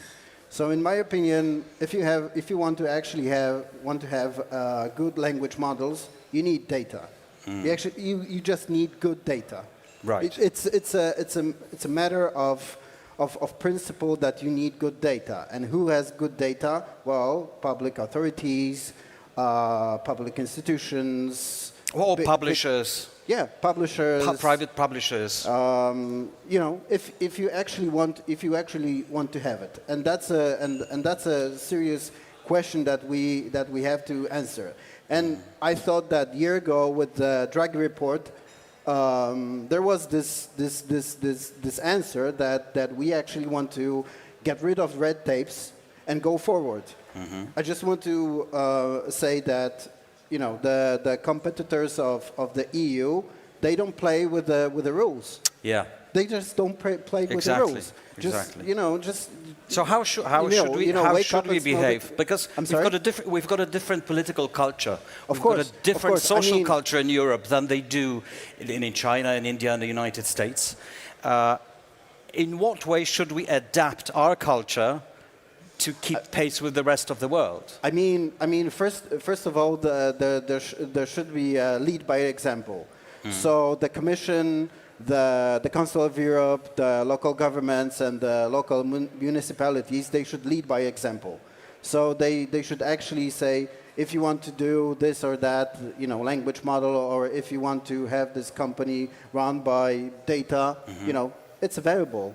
We want the best AI to be actually here. Do you think it's realistic? I'm sorry? Do you think it's realistic that this approach will be taken? I'm crossing my fingers for it, because if not, then we're still in the safe room and hoping for the best. I don't know. I'm seeing you laughing. You don't believe in it, do you? Well, I have a story if you want. Okay, go on. Oh yes, we love stories. It's last week. One social media guy noticed that on some package of pasta in Italy, 10% of the flour was coming from Australia, and it was quite a scandal. How can the traditional pasta, the best pasta in Italy, needs to be done with 10% in flour in Australia? It's the same thing with data. And the response of the company, in this case, the pasta company, was very simple. We just want to make the best pasta in the world. That's it. And the conversation ended. It's the same with data. Let's focus on not where the data come from. Let's focus what's the best we can do with it. And we cannot outscale US. We cannot out-control China, if you want. But how about creating that made in Europe of data? What is the meaning of that? What would it be about, in your opinion? I believe we focus very much, and we have a tradition on that. I can take the example of bread. It's the diversity that makes us powerful. In terms of bread, US coming to Europe, it's crazy about the bread. Let's make them crazy about the data and what we create with data. Not because we focus very much on regulating flour. Sure. Who produces, how produces, who controls it, and so on. But we kind of forget about what we create with it. So let's, my story of Made in Europe, it's about an ethical thing. It's about probably specific taste of Europe in what we create in healthcare, for example. If you take this, you can take any subject. Would that be convincing? Healthcare is healthcare and medtech is. I think there should be some kind of a bubble regarding healthcare and medtech. And I think it was a good thing that in AI office there's a special unit just doing things regarding the medtech. But because of the sensitivity of the data, sensitivity and I think it's across the Western hemisphere that the healthcare and medtech is something very sensitive and when we should protect it. Yeah, if it's not healthcare and if it's not sensitive data, then why public institutions or the big public authorities, they keep the data to themselves.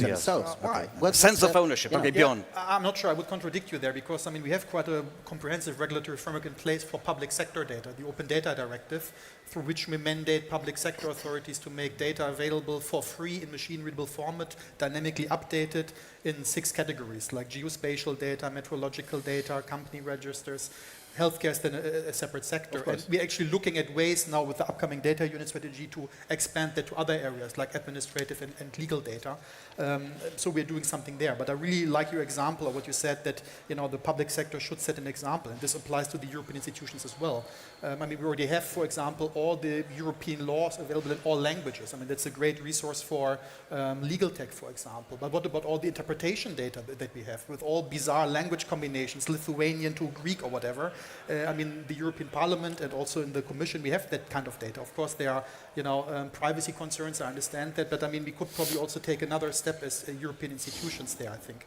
And just because it was also the international dimension mentioned here, our approach always is to be open but assertive. So yes, we are open, but I think in the future we have to strengthen also a bit the assertiveness dimension of our data policies, so that the data doesn't flow to nefarious actors outside the EU, which kind of abuse the data somehow. So I think we have to defend our interests a bit more forcefully than we've done in the past. We were to do that quite forcefully for personal data, but I think also when it comes to non-personal data, we have to a bit more of an assertive stance. And the last word just on medical data, with EHDS, the European Health Data Space, I think we have really put in place a super comprehensive framework that has no comparison across the world. If you're like a medical researcher or a medical company now, you potentially get access to so much interesting data through EHDS that is really unparalleled in the world, I think. So this is also a big opportunity, Right. One quick thing about open data, because I was in charge in that in Romania. We reward very much publication, not reuse. So once again, it's okay, we encourage the institution to publish data, but as a startup, go to that level.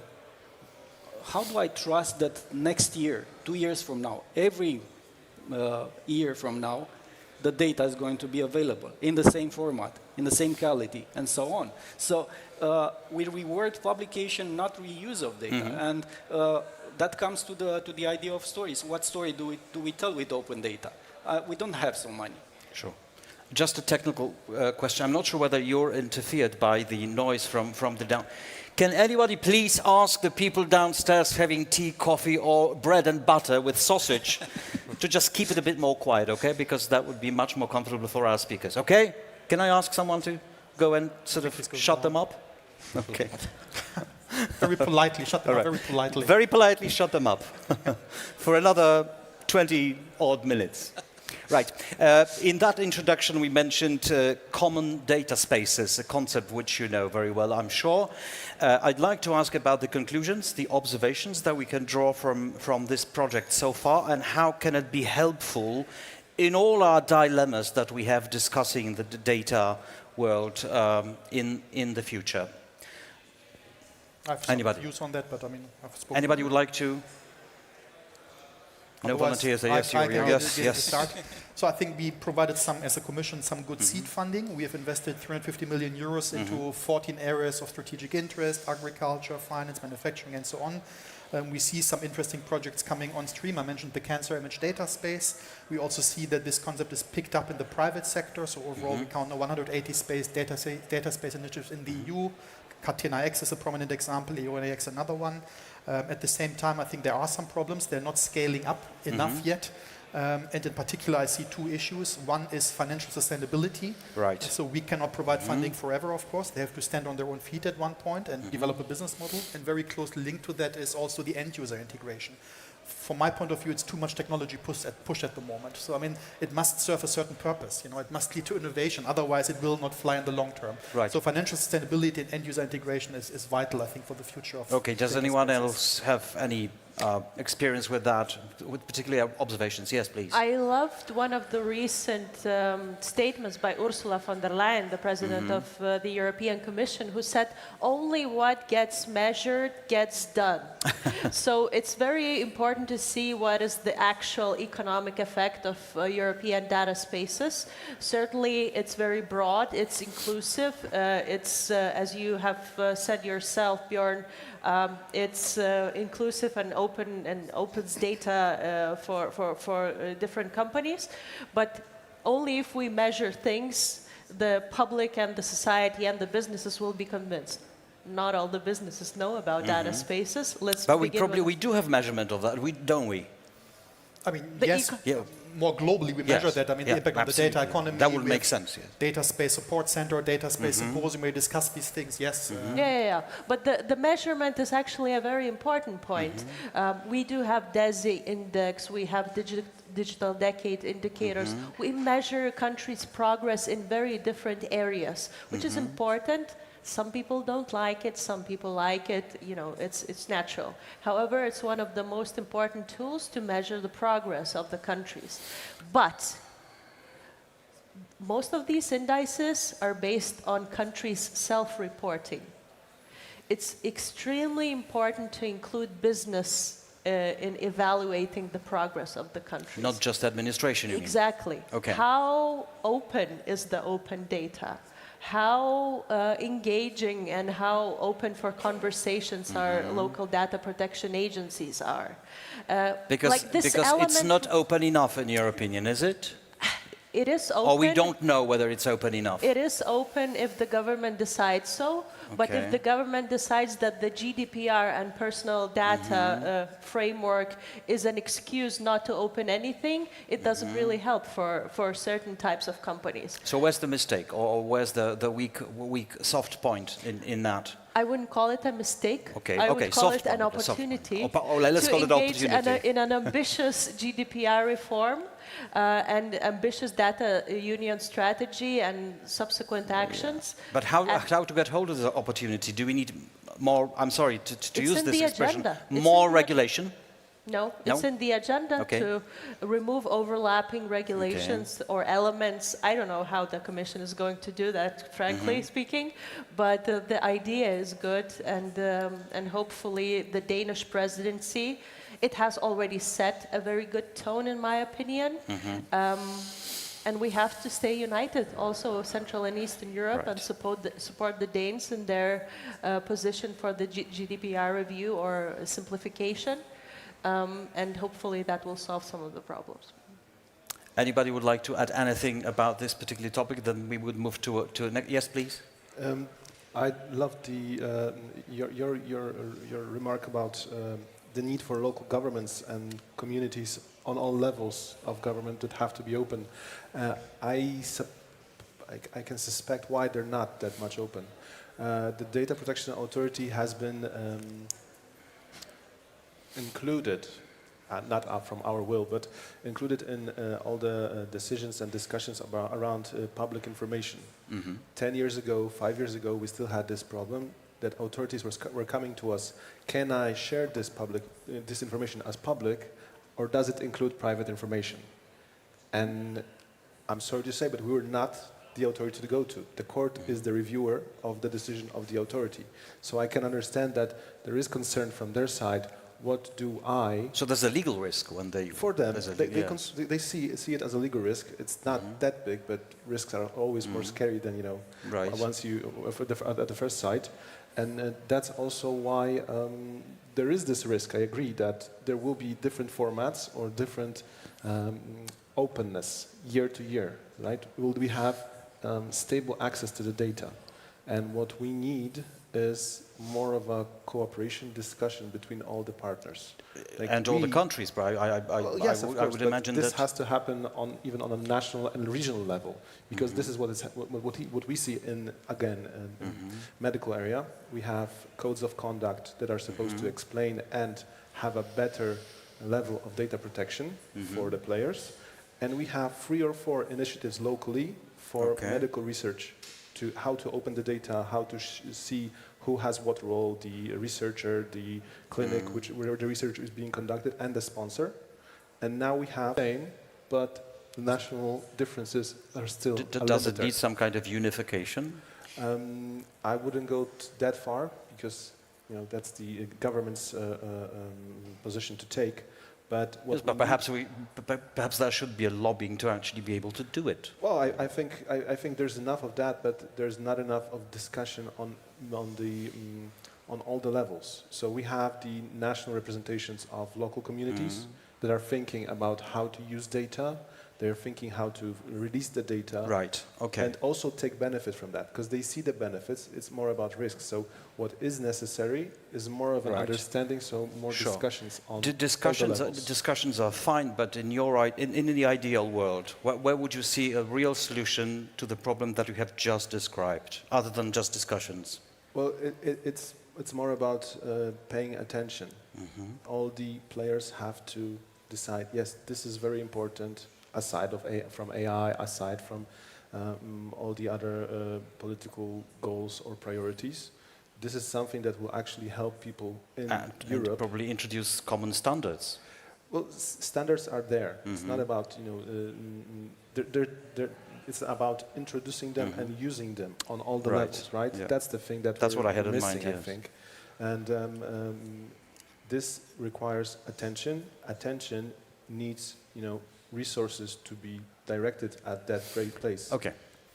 If I can just come in there, because in certain areas of the digital acquis, we actually see a more centralized enforcement in the European Commission. If I think of the Digital Markets Act, for example, also the AI Act, we in the responsible for the Data Act and the Data Governance Act, we have the European Data Innovation Board, where we bring all the competent authorities together to also ensure more harmonized implementation. But of course, this is not exactly centralized enforcement. So, I have some sympathies for this point of view of trying to have a more harmonized enforcement. And I think there are some tendencies across member states and the Commission to do that. But of course, not everywhere, not in all areas. It's like a long journey, I think, we're on in that respect. I totally agree. We have this perspective with the European Data Protection Board, where we have big countries with strong enforcement. Like in Germany, we have the Federal Data Protection Authority and the regional authorities. And on the other side, we'll have the small countries, which have not as much resource or people to work in those areas. So it won't be... Can you actually agree on something, or this is more, everybody's saying what they want to say and they go back home? Well, can you actually agree on something like, I think the European Data Innovation Board and the European Data Protection Board, at least our perspective from this year, we have the Helsinki Statement, where we'll be introducing more of a discussion on our documents, our guidelines, before they are being presented for public consultation, right?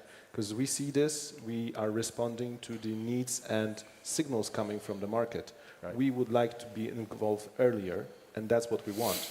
It's not about we don't want to cooperate, it's about GDPR, as I see it, as an enabler that was not seen by everyone, because we had data protection in Europe for 20 years before GDPR was even discussed first. This was about awareness of all the players in the field, right? Now there's more advisors, there's more competence on all areas. It's not everywhere, but it is there. This makes those discussions easier to have a conclusion. So at least from our perspective, we want to help, assist, but for that we also need understanding. So we need to hear from the market. And there should be less and less concern, at least from my perspective, how we have been cooperating with a lot of industries in Poland on codes of conduct. Openness doesn't mean that we will have enforcement action. Okay. Right? There shouldn't be a fright to share information and your concerns about the policy and how you can secure the data or how can you use the data in open data the framework. So it's more about trust on level of regulators, players, and at the end, the users, because that's where the data is coming. Right. If you look at, just to finish, if you look at what is happening with AI, artists, musicians, they're deleting all of their content because they're concerned it will be used for artificial intelligence creating music, so they will be obsolete. That is their concern, right? Yes, and is yet, it and yet on Spotify you have like 20 million songs that nobody's listening to. So it's not that black and white that the artists are saying no to AI. There's a lot of artists that use AI. So and please do not put the I'm saying they're concerned. It's a golden lock. How to strike the balance. Definitely 100% reasonable, right? It's a threat because they don't understand everything, so they see it as a threat. That's the problem. If we use technology, and we know, as with the bread maker and the flour example, it's not just I'm the bread maker and I know how to do it. I am regulated as well, right? The flour is coming from Australia or somewhere else. It has to be verified. Not every pound of flour and bread is verified, but it is. We have to wrap it up now at this point because we're just about 10 minutes left. There's so many other topics too, but maybe there are some questions from the floor. Would any one of you like to ask a question to any of our panelists or to raise an issue? We do have a mic for you if you want to. Not at the moment. Yes, but we still don't have volunteers yet, so think about it. We'll go on, but think about it. Let's change the subject for that brief moment that's left for us to discuss. I had an email correspondence with Egil before this discussion, and you wrote to me that. And probably there are a lot of data startups here in the audience, and you said you can share practical issues that you and other organizations, especially private organizations, face with a myriad of fragmented rules across the EU. This is something I would like to touch upon because that's probably one of the serious points of concern. I think some of the speakers and myself, we have already shared many practical problems that data-based companies and startups face. Certainly, fragmented implementation of the GDPR is the main problem that is being met at every conversation with every person across Europe. That's one. Second, public administrations and different institutions using the GDPR as an excuse not to share data, not to open data, etc., etc. Unfortunately, it is true on a practical level. Countries do have a right to create legal exemptions if they see it serving societal needs, so security reasons, for example. Security, safety, consumer protection, you name it. Very few countries exercise this right to an extent that they could, both fueling the economy and protecting the consumers and societal interests. Last but not least, this is not concerning public administrations. The Data Act was supposed to help to facilitate the B2B data sharing also. It does have so many safeguards, some frameworks for dispute resolutions. It prohibits unfair contractual practices, etc., etc. On a practical level, a small startup, a small company that wants to buy data from a big industry player, think automotive or any other industry. Cannot do it. It can, but the contracts are usually written in a very complicated way because the big players are not exactly financially or otherwise motivated to share this data with smaller players. And this is a big problem. Wrapping it up, we do have to, in my personal opinion, Ursula von der Leyen was really correct. We really do need to measure the impact of everything that we are doing. Is it easier for startups and smaller companies after the Data Act was implemented? Are they sharing practical problems? Of course, the consultation. By the way, do you think it is easier after? I think it is easier for some, but for the majority, nobody wants to create bad blood with the big players by, objecting their contracts or anything like that. Right. So we need to measure. So we need the strength of public administration again, yes?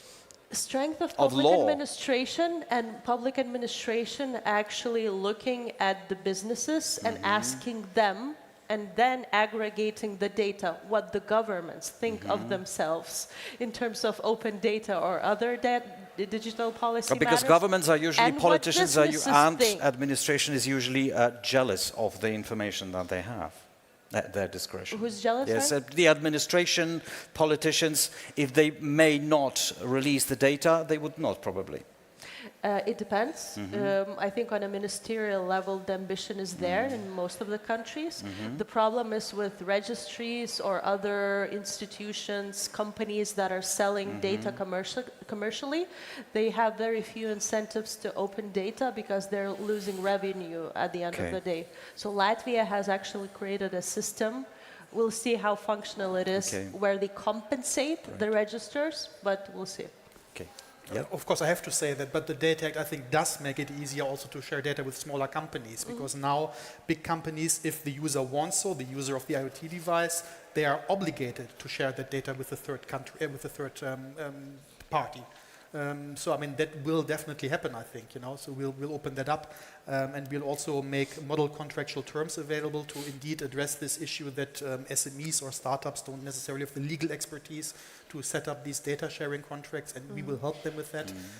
We will also set up a Data Act legal help desk to help with implementation in companies, so we do what we can, and we of course believe that the Data Act will open up this data and also make it available to smaller companies. One final word, we've also included in the Data Act a gatekeeper exclusion, so DMA designated gatekeepers cannot benefit from that data, also in order to stimulate, I think, the more SME-based digital and data economy. Sure.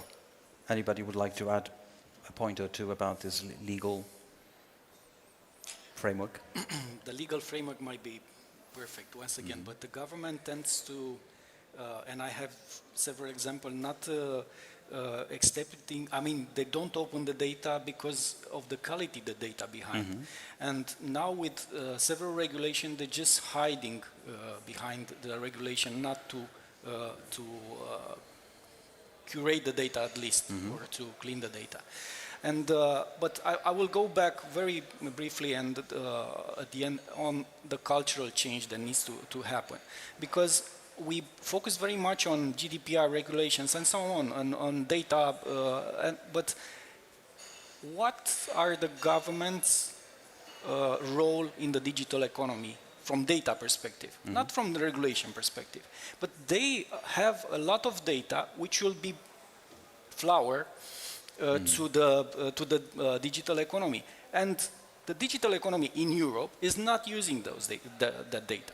Yes, there are steps. Common spaces is one thing, but we move very fast from open data, which is a culture, openness, to a collaborative way, which is common spaces, but we move very fast. And now we move to AI, but we forgot to put the right questions. Why? Why do we open the data? Why do you have to share the data? Why do you work together on data? Magic word of innovation. Exactly. So okay, we have to speed up the process. We have to catch up with the big players, but let's give some time for these questions, because without answering them, we'll not have for the general public a goal. Why are we doing this in Europe? Why?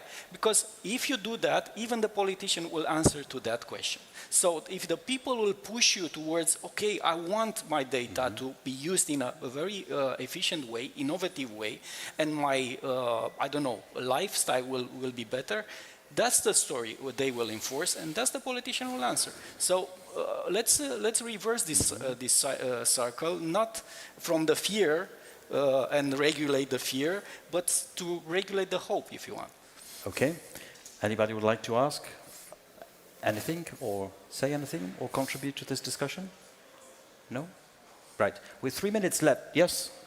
almost 3 minutes left. So anybody would like to come up with some sort of conclusion or a message that our audience should leave with? So there's, I think, last 15 years we're talking about regulatory sandboxes.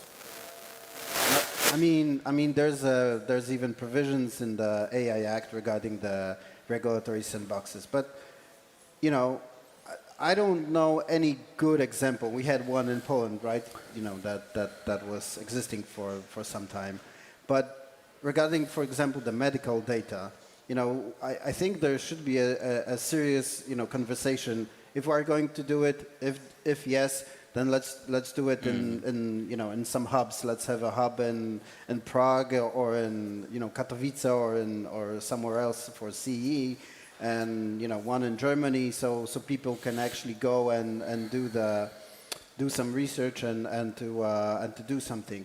I think that the regulatory sandboxes, and especially for the sensitive data, could be actually a boost to actually for some companies, so they would not fear the GDPR, you know, and other regulatory requirements. So that would be my one thing. And the other thing, as I said in the beginning, if we actually want to compete, let's actually face it. We need to seriously take off the red tape.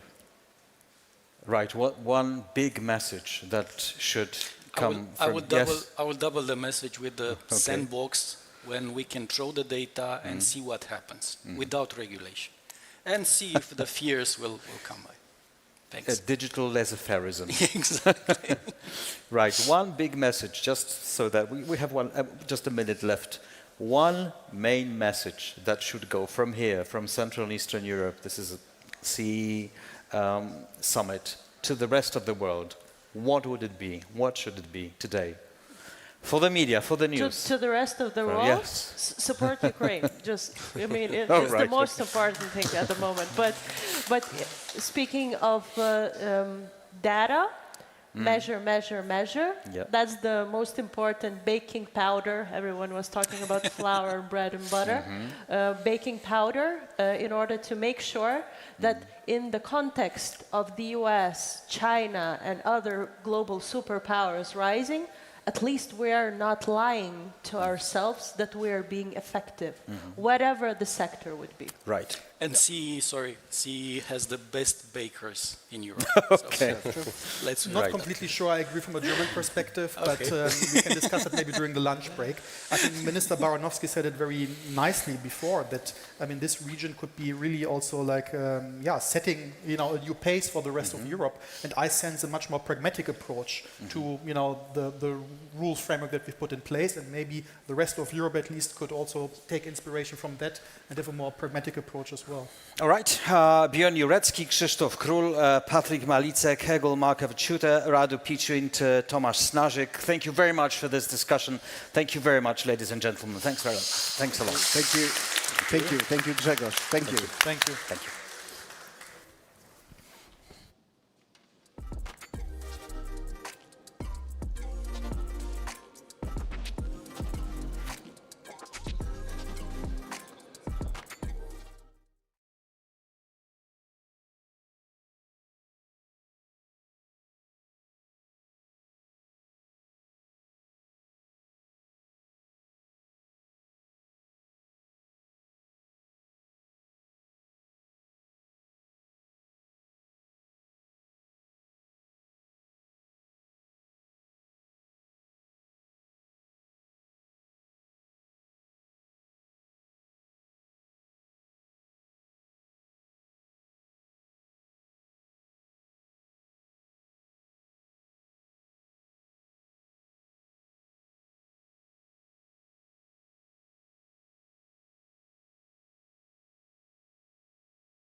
many challenges for the region's workforce.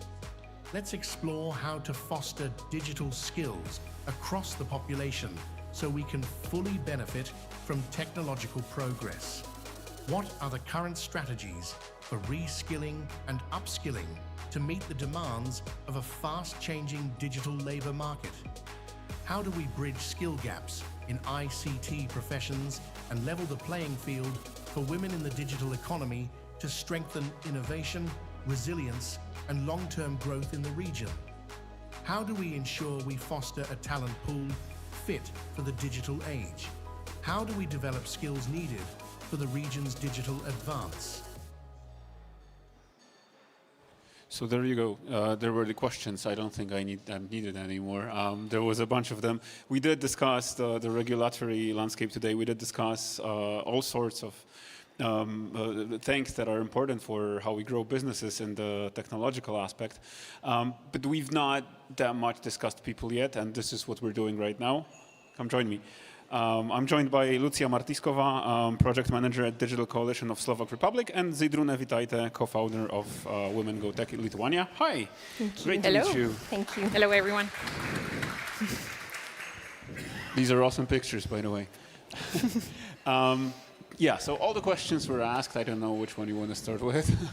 We're asking the video. No, so honestly, the question I wish to start with is, if I think about, what technology was, how it was rapidly growing, and 2 years ago with, the first super popular LLMs that we were using, I guess, all and trying out, there was this sort of a panic that, in 2 years' time, we will all lose our jobs probably, and you name the profession, and AI will be able to take the job of lawyers, doctors, well, artists, of course, the entire creative industry, coders, all IT, everything. Well, we're still here, we're alive, I guess, and kicking. Are we past this? Are we well settled with the way of thinking about, okay, so this is maybe challenging in the future, but yeah, we're safe, we're good, we can plan, peacefully. Lucia? Well, I was just telling my colleagues during the lunch break that I was asking ChatGPT a trivial question, and I was not really happy with the answer that I got because it was completely incorrect. So after this, I'm not really worried that AI or these technologies will take our jobs. But that doesn't mean that we shouldn't react or adapt to the challenges that these technologies bring. What was the question? May I ask? It was like, I wanted to know something from the Slovak grammar, like what words use why in them, and it was completely incorrect. So I'm happy you didn't ask it about Polish, grammar, but you would probably break it, knowing how hard Polish is. Zydrune, what do you think? I'd say it's good where we are right now because the panic stage is already over. I would not so much agree that if it's incorrect today, it might be correct tomorrow. So this is developing extremely fast, knowing also the amount of money that is put into the developing of various aspects of the industry. But I think what we have to look into how it is transforming the specialties where our specialists are working and what kind of additional skills are needed. Because right now, AI understanding and the basic skills is not even a question in all of the specialties. So the question is like how we will use it.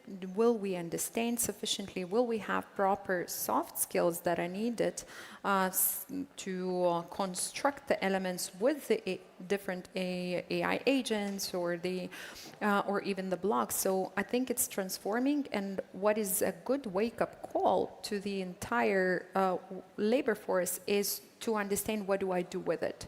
How do I adapt? How do I think? Have I tried this? And the very frequently, it's like the first response. I asked ChatGPT, Gemini, name it.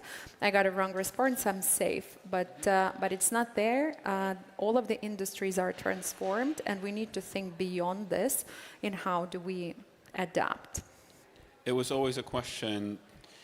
We asked ourselves, like every year there was like a survey or ranking, you name it, that would rank the jobs of the future. And we were trying to predict, so in 10 years, the most important field of expertise would be this. So like if you invest into learning this in this capacity, in 10 years, it's probably the job that you will be pioneering in. How far into the future are we able to predict right now if we were like, the job of the future is the job of like in 6 months, in 12 months, and what? It's very difficult to really put like a specific label on that, like we can see in the future in 1 year or 2 years or 5 years, because the things and the technology, the digital technologies change so rapidly that it's very difficult to predict anything. 10 years time is a very long period, anything can happen between that. So I would say that we should really look to more like short-term visions and short-term periods to really determine what are the trends. Yeah, but if we're thinking, my daughter is 10, like I would like to kind of be able as a dad to plan for her.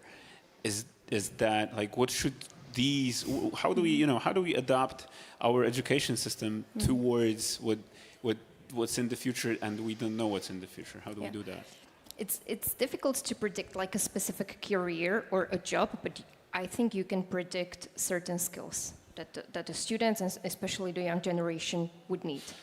And that's, first of all, safely using the digital technologies to their benefit, and really having like at least a basic level of understanding what the technologies can do to us. I don't know if you want to maybe elaborate. I think it's definitely not a chance for us to forecast what kind of specialties are needed, and I think this is a challenge both for the adults that are in the labor market right now. We don't know what the future is going to look like. Even for me, the companies that support Women Go Tech, I ask them, what do you hire? What do you tell to your seniors? They cannot tell what the seniors are going to work on in the half-a-year period. So the one thing that comes is the lifelong learning and our adaptability to it. Are we ready that our entire specialties might change in a couple of years' perspective? Second is a big challenge on educational system, is like how to transform, because here we're talking about we don't know what's going to happen in a half a year, and we should be ready for the unknown. But the education system leaps are for like not even 5 years, it's like 10 years. And I think we need to rethink what kind of skills we are training. How are we differentiating the skills of human, such as critical thinking, creativity, thinking outside of box, making those mistakes that the engines would not, to actually come up with different solutions. Is this happening? Like because you're saying we need to be planning for this, like trying to foresee. But are we doing this already? Are we addressing those issues?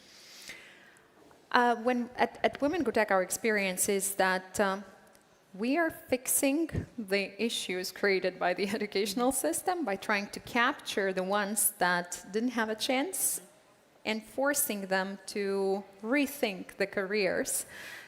And we are in some ways desperate in actually seeing what are we missing in terms of the formal education. I don't say there is no chance. I think we need to work with all the audiences, with teachers, with adults, with employers, with kids, and try to find these general or common traits that we think that are critical. But I would say what is happening in the field is we did a training of basic AI skills to women over the last year. More than 20,000 women actually went through the program. And what was nice is to see how engaged they were in the practical tasks, in solving issues, in actually seeing how it works, and then coming back to their employers. Would that be governmental agencies? Very ineffective, right? A lot could be done there. And then bringing in those innovations, or going back to the SMEs or corporates and trying to suggest different approaches. So I think a lot could be done and is done in the field and with the grassroots initiatives, but the conversations on the policy making and on the transformation of educational systems, that should be I'd say more aggressive, because I think we're missing out, even with the specialties at the universities, how fast our educational system is, how fast it can change, even with the regulatory aspect. And there are a lot of things that that aren't tested still, because you don't know the impact on the labor force thinking after 10 years. So correct me if I'm wrong, but I'm thinking what you've just covered with, like, you know, how we can try to plan for education, and it's like not that easy because foreseeing this future is hard. I still think this is the easy part because this concerns people who are not on the market yet, and I kind of think like it's way harder not to teach certain skills to, you know, young people who are kids now or youth. But to those who are already present in the market, and they need to adapt quickly. And it's obvious that it's harder to adapt if you're, you know, you're an experienced worker in your 40s or in your 50s, and all of a sudden turns out that, you know, your supervisor, your lead, your organization needs you to kind of have a bit of a different range of skills. Are we doing this? Well, I think that the companies that have this like enlightened management, bringing change and bringing new technologies to their processes or the way how they function, are quite lucky, because in Slovakia, for example, 40% of the companies consider lack of this enlightenment in their management as a problem of the further digitalization and further adaptation of digital skills. What does it mean? Like, so they do not feel like, hey, the world is changing and we need to adapt? They don't feel like they should do it because they might be scared, or they don't see the benefits that the technologies bring to, I don't know, fasten or make their processes easier. So I think that the employees that are challenged by their employers are lucky to have the opportunity to learn something new.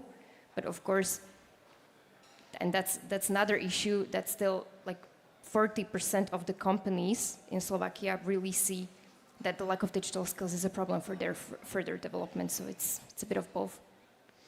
A year and a half ago, we did research asking around 5,000 women in the region on the 3 Cs countries, so basically Central and Eastern Europe, on whether their employers have any policies of using or not using AI in the workplace. And what was surprising to us, roughly 12% only stated that there is any kind of policy at the company to use or not use AI or appropriate guidelines, and only 9% of those reported that they got any training in how to do that safely at the company environment. That was a year and a half ago. We would say a lot has passed, and right now we have a different level of understanding and engagement. But what we saw while working with women, that was also surprising. The aspects of using AI were felt like cheating. So if my employer did not tell very clearly, can I use or not the different tools of AI in my work, I would try not to, because that's considered cheating. I'm supposed to know certain Could you give an example, like, of a concrete situation? Like, what was that? If I'm given a task to draft a proposal for a certain event agenda or something like that, I should know how to do it, and then suddenly I do it in 5 seconds or something like that. So, you know, at the beginning, we try to understand whether there are some barriers to use AI, and that was one of the responses that we had to dig deeper. Right now, the situation is slightly different because we got a lot of trainings of what you can, what you cannot, where is your added value. But that was also a response, and I think we have to raise these conversations within the companies, within the communities, various stakeholder groups of what is right, what is not, what we can, what we cannot, or where is our added value, to feel a little bit more comfortable with the changes that are happening right now. And do you see maybe industries or, you know, fields that are on the opposite side of the spectrum, who would actually encourage using modern technology? Like, it's hard for me to imagine what you're saying, because my day-to-day job is not based on AI, but is very much aware of its capabilities. And if there's a task I know I suck at, which is, for example, time planning, and I need to plan for some things. I'm like, yeah, whatever. Like, hi, I'm doing this and that. Could you please tell me what the timeline should be for this given event? Because I have no clue how to plan this. And even though it's a very mechanical thing to do, I suck at it terribly. I admit that. And so what are the examples of, situations where it's actually encouraged and used in a thoughtful way? Oh, I think we see more and more encouragements. We see, even from the public sector, there's so much of the documentation and so on. Yes, last week I just had a discussion with a consultancy company, one of the big fours, and then they told, like, definitely for us, like, majority of the projects are actually optimized, so our consultants could work on the creative tasks, and the ones that require deep thinking, and not on the mundane tasks. In many of the specialties, there are lots of things that are useless time of our efforts that are spent, so we can be more effective, more creative, and think how to solve the real problems instead of hide behind. So would that be from consulting, legal, public, not even talking about business, tech business sectors. It's encouraged more, but definitely we have to look into more sectors, as it was during the pandemic. We were so much talking about that each of the business, or all of the companies and industries becoming more digital. Mm-hmm. So right now I think we're talking not only about the digital, but also adopting AI. Lucia, do you see the kind of a thoughtful adaptation of those technologies, like in industries you're aware of, you're talking to? Well, to be honest, I don't talk to that many industrial representatives, because my focus is to bring the topics of digital skills to schools and to test students and young people. How do they react? How do they perform, the students? Yeah. In some of the areas, the younger generation, the elementary and secondary school students, are doing quite well. Mm-hmm. But it's mostly in simpler tasks that require a certain level of basic digital skills. But what we see each year from the tests that we do, that we bring not only to Slovak schools, but also schools in the region, is that our students lack skills in using office tools, which is really a basis to enter the labor market at a later stage, because no employer will ask me if I need lectures or if I need a new qualification in using office tools. They require me to know it already, but the students really lack this basic skill that we consider basic skill, using sheets, spreadsheets, and text documents. So I'm looking at a more like. You don't want to ask me about my Excel skills. Like, so you would fail in our test. I would definitely fail terribly. Luckily, I don't have to take it, I guess. But do you think so? So now the sort of entry level is this Office suite, One of the skills. Things, yes. Do you think effective using of an LLM, for example, would become a part of this curriculum? It might. It might definitely, because we always try to adapt also to the new topics that we see around us, because we see that the students might meet these new tools, technologies, so we should really test them in how they can perform in using them. Do you feel they can be like feel secure about their future in the labor market with what's happening right now and the level of the skills that you're just mentioning? If the students feel safe? Yeah, if they should. Nobody should feel safe. That's very reassuring. No, I'm really optimistic, because I think that students want to learn. This generation of elementary school students were born when we already used our smartphones, so they don't know the world without smartphones and technologies and screens, etc. So I think that most of them are quite clever in using the technologies to their benefits, but that doesn't mean that we shouldn't educate them further in responsible using of technologies, as well as like building up on that, because that's just one of the things that they need. I do have one question, but I'm wondering if anyone here has a question that you want to ask. We have 2, 3, 4 minutes maybe. If not, yeah, you do. Yeah, Igor. I always have a question. It's very interesting that we have a bit different, how to say, view that the young people has the knowledge of digitalization. Our results in Slovenia are that they are not educated at all. They just use telephones. They don't solve problems. They don't know the tools. They don't have a logic, the right logic or capacity to use it, and they don't solve problems. At the end, this is the biggest error, and it's negatively impacted. It has negative. So we think, or our results are that we should more concentrate on young than maybe old, because the old in Slovenia have high percentage of using digital tools for getting results, because we have a lot of people who are, how to say, were educated in 90s about digitalization more deeply than young people now. And we, for example, then we have obligatory class of digitalization or computer science then. We don't have it now, for example, in Slovenia.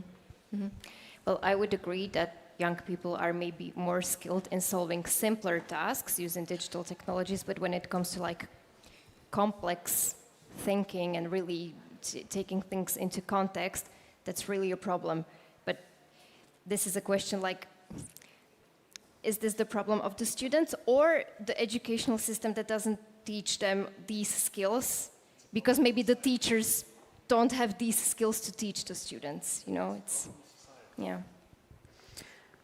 I would say definitely it's a problem of society and we need to address it. How do we learn how to solve complex, big challenges? So I always say with Women in Go Tech, when we started working with requalification, why we started focusing on employing them to tech sector, because first you need to understand the rules in order to break those rules, to bring in innovations. So you need to know how tech works.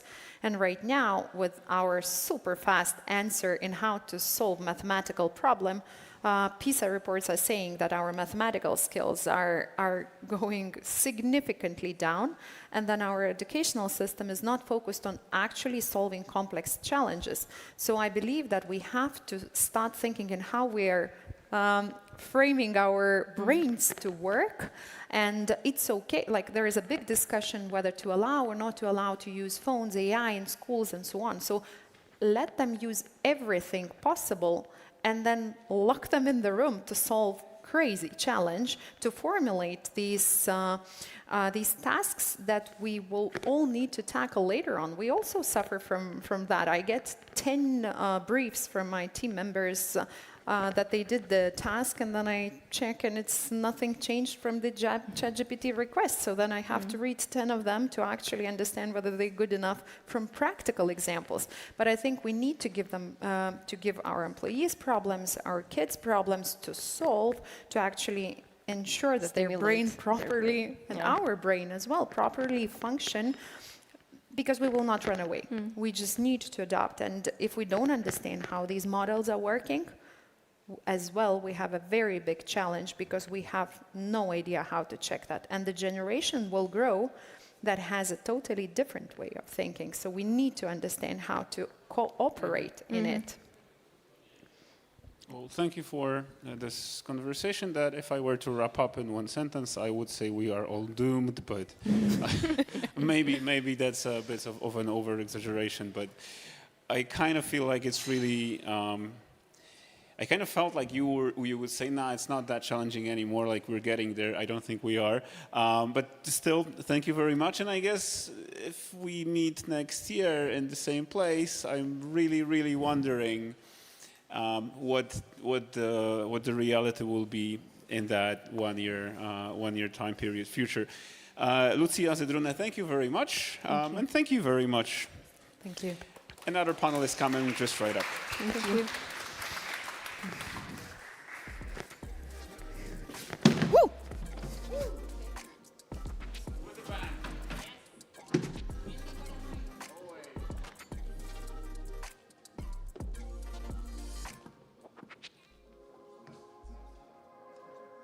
At the halfway mark of the so-called digital decade, the CEE region stands at a crossroads.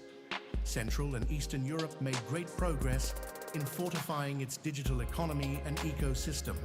We witnessed an explosive growth in ICT exports, rise in infrastructure development momentum, and a growing courage to take up true digital leadership by countries of CEE.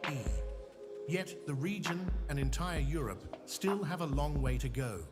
Reaching goals set for this decade will require overcoming many challenges: regulatory fragmentation and complexity, coordination gaps, external shocks and threats, building and retaining talent pool, and more.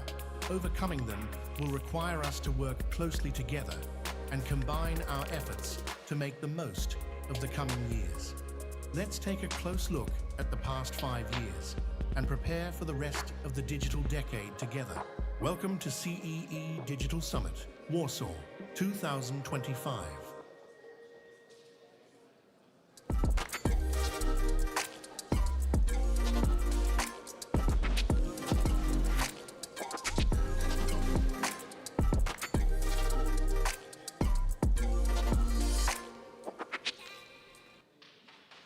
Striking the balance between rapid technological advance and ensuring safeguards necessary for human-centric approach to digital progress is a true challenge. What ethical challenges arise from everyday digital technologies? How to reconcile rapid tech progress with human-centric safeguards? How do civil society and industry perceptions of risk differ? Where should we draw the line between benefits and risks of digitalization?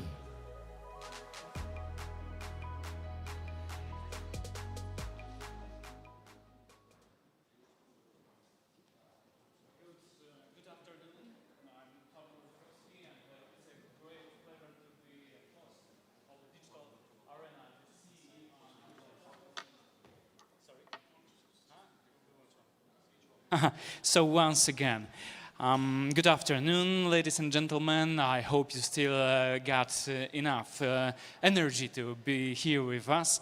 It's a great pleasure and honor to be a host of the next step of the CEE Digital Summit 25. It's a digital arena. Please welcome our dear panelists. From Romania, Elena Calistru, President of Funky Citizens. From the Czech Republic, Jaromír Hanzal, Director of the Czech Association for Applied Research and IT. Michał Hetmański from Poland, CEO and co-founder Istrat Foundation. And from Hungary, Gabor Matrai, Hungarian ICT Association, member of NTA Advisory Board of Digital Europe. Please welcome and take a seat.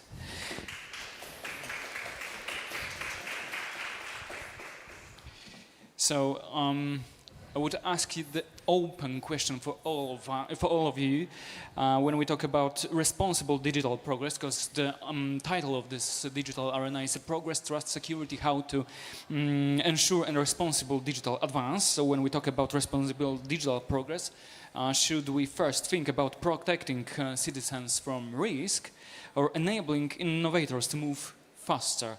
Where does the balance lie? Maybe start from Elena. Because I have the citizens in the name of the organizations, right? Yes, of course. So then I will definitely argue for citizens being at the very center of whatever it is that we're building. And I think that we need to be, besides European at core, and understand that this is what somehow makes us different and adds value to our approach. Besides this, I would say that in many regards, Europe cannot afford to be just a follower when it comes to either catching up with the US or with China. I think that those two models are somehow incompatible with what we've built here. So even though, of course, competitiveness is an issue, I think that we are smarter on this continent and that we can actually find a model that while putting citizens at the center, tries to also build a certain type of competitiveness that it's not just mimicking whatever it is that the US or China are doing right now. Okay, thank you so much. Gabor, what's your point of view? Yes, first of all, thank you for the invitation and to be here, in Warsaw. This is the 5th time, and thank you for your excellent questions you sent us before.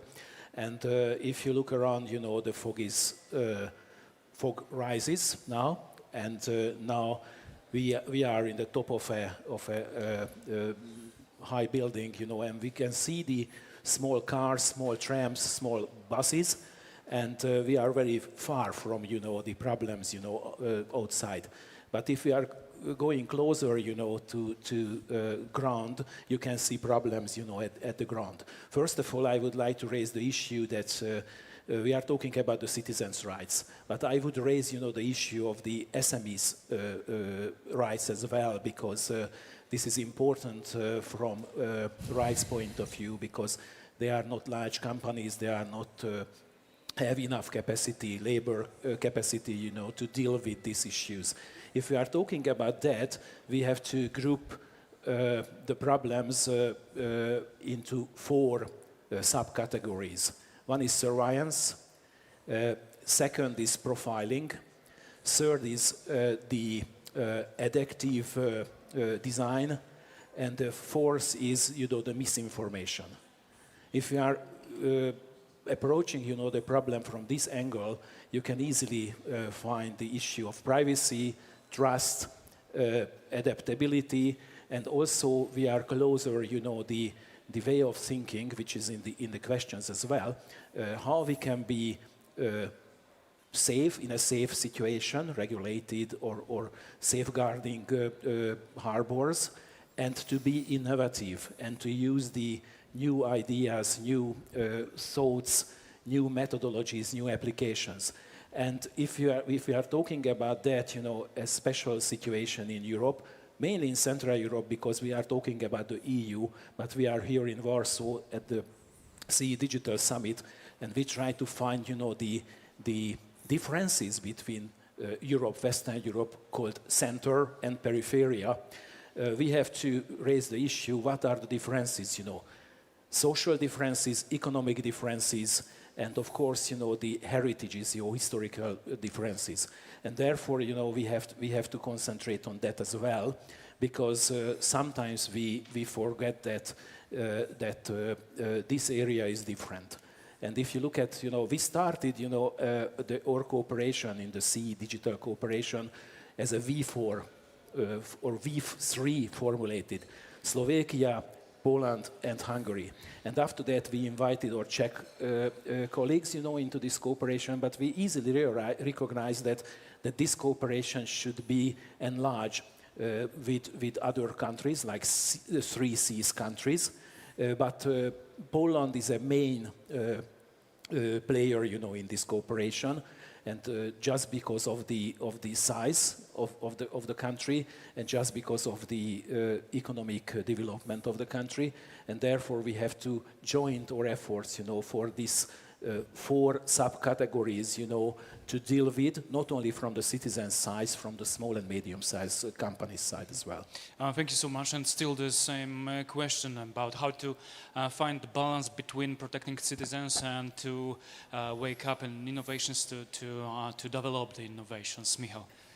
Thank you very much. Usually at Instrat we think of two-sided approach. On one hand, there are those digital business models and large, mostly US or now from China companies that try to interfere with private privacy. And I think we need to balance between a smart approach to regulation, where we need to definitely ensure some safeguarding mechanisms for children, because this is a huge educational loss which they are suffering from the overwhelming contact with the digital sphere. But on the other hand, we still have this, let's say, non-consumer or rather B2B segment of the digital sector. And we are very often proud of our champions like Allegro or InPost. To some extent, these companies are not Polish anymore. That's by no means an accusation on my side. But they've decided to migrate from the homegrown capital market, Warsaw. Same concerns also from many of the Baltic companies that in digital and non-digital sphere. Why? Because they didn't have a proper capital market inside. They had to search for investors which function more on a global or European level. So I think in this debate about we're trying to only shoot to the digital companies or over-regulate the economy, I think we need to balance the approach, because when it comes to safeguarding our children, our society, we're rather speaking about the regulation and the negative side of it. But there is a lot of benefits that Poland is also taking from this digital single market, and we have our own companies, but they are not developing fast enough, or they could develop more inside the country if only we had a proper capital market. We're often not just accusing big techs, but we're jealous of their good position. Why? Because they have such a sizable, such a tolerant, and such a vibrant capital market, be it on the east side or west coast of the US, not to mention London and other capitals in Europe. So yeah, that's my approach, and I wish here maybe the current debate on the EU level about synchronizing the capital markets union, so that we have a more harmonized, sorry for this buzzword, but simply an easier for companies capital market to still establish a company, be it in a Baltic country, in Warsaw, Krakow, Prague, Brno, Slovakia, whatever, and to enjoy the benefits of a larger pan-European capital market. I think this is the solution that would definitely unlock a lot of the potential here also in our region. Okay, so last, Jaromir, what's your point of view? Maybe can you repeat the question? Okay, so once again, how to find a balance between protect citizens and develop innovation when we speak about responsible digital progress. That's what I was looking for, responsible. Okay, thank Yes. you. I was looking for that word. Anyway, thanks for having me, and this has become a very truly international conference. So this is great to see, and of course, congratulations to Digital Poland to 20 years anniversary, and to Michal himself for his birthday tomorrow. I think there will be some time to do that later today. And of course, it's great to see a lot of Czech people around the house. So we have been part of this with Gabor, as described, for a few years, but this is the biggest Czech delegation so far. So that's great. And answering your question, I think there is no, regarding responsible digital approach, there is no such thing as protecting something we don't create. And I would like to emphasize the creation part. We really need to, you were right that we have already developed the strongest safeguards there. So there's no reason why to add more. There's already way too many. And I read somewhere, I think it was Financial Times, I don't want to misquote, that 40% of the growth in the US now is AI, which that could itself be a big bubble. I don't know. But even if it's half, 20%, so can we just, say, okay, we don't need this growth, that's okay. Better stop for now, wait and see, And that, of course, comes with all the different sensitive touch points such as GDPR, all the data availability. That is, we have discussed this in previous panels, so I don't want to reiterate that. So this thing that I would like to mention is urgency. Urgency to build on what we already have, but urgency to create, to be competitive, and to actually have the smaller teams, SMEs, to be able to comply. You cannot have 10 developers and 2 lawyers in a small team. You're going to run out of money very soon. So we cannot afford that, in my opinion. Okay, thank you so much. And Elena, could you define responsible digital advance? What does responsibility mean for the citizens? I have a lot of Gen Z colleagues in my organization, and many of them actually tell more intimate details to their GPT model than they tell to their therapist. And I think that this is one of the small examples in which we can see the level of granularity of data that these models, for example, AI models, start to gather. And when you get to this kind of intrusion in your life, you need the safeguards in order to ensure that there is a responsible usage of this kind of data. Why is that? Because if you've looked at the recent news from the US, for example, now Shopify is inserted in GPT, in ChatGPT, right? So we're talking about a new level of targeting that can be, of course, used commercially. There's nothing unethical or irresponsible about it. However, what we must make sure is that the consumer is aware of this kind of targeting, and this is where responsibility comes in. It means being aware of what data is collected, how it is collected, how can we make sure that the algorithm behind it is, okay, not fully transparent, but as much as possible transparent so that we know how we are targeted. And fourth, I think that responsibility when it comes to citizens also means the fact that citizens have ways in which they can appeal or withdraw from this kind of models. And I think that here we do have the legislation. DSA is still rather new. I would say we don't have enough practice when it comes to the DSA. However, we do have the legislation that could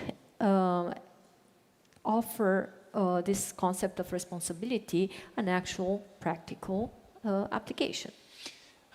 Thank you. Gabor, you said about the problem that we can't see from this bird eye, but we need to hear it from the street view. So I would like to ask you about the responsible from the public administration, okay? And in the EU level, are current EU frameworks sufficient to protect citizens? Yeah, back to the responsibility and responsible approach.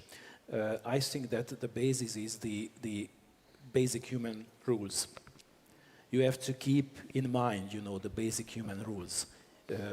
Based on responsibility, and you can build on that, all the other regulations. If we are talking about the public sector and we are talking about the EU-based regulation, we can see that there are many laws, directives, and acts. A few AI Act, NIS2, GDPR. The real question is here, how fast the EU implemented them, implementation of the member states, and flexibility is also an important part, of that, which means that if we implement, as was mentioned, 2, 3, 5 years after, the directive or act was approved, or voted, at the European Parliament, it's not a competitive option, for the SMEs, for the citizens, because citizens also have to live in a competitive environment. That's one thing. The other thing is important here, that you have to understand the logic of the regulation. But before that, you have to look at, for example, the Chinese company's logic, the US company's logic. And we are talking about China and the US, but on the other hand, you have to separate a special group. This is the big tech companies who are not states, like China, like the US. But, for example, if you look at the revenue of them or market capitalization of them, they are over of the GDP of Italy, Germany, France together, which means that they have a special logic, This is the logic of the profitability. But based on that, they try to find, the real demand of the users, corporates, SMEs, citizens. And they are ahead of all the regulators, how we can achieve, this strategy or fulfill this strategy and introduce user-friendly applications, softwares, mobile apps, which means that they are in the process to generate, profit.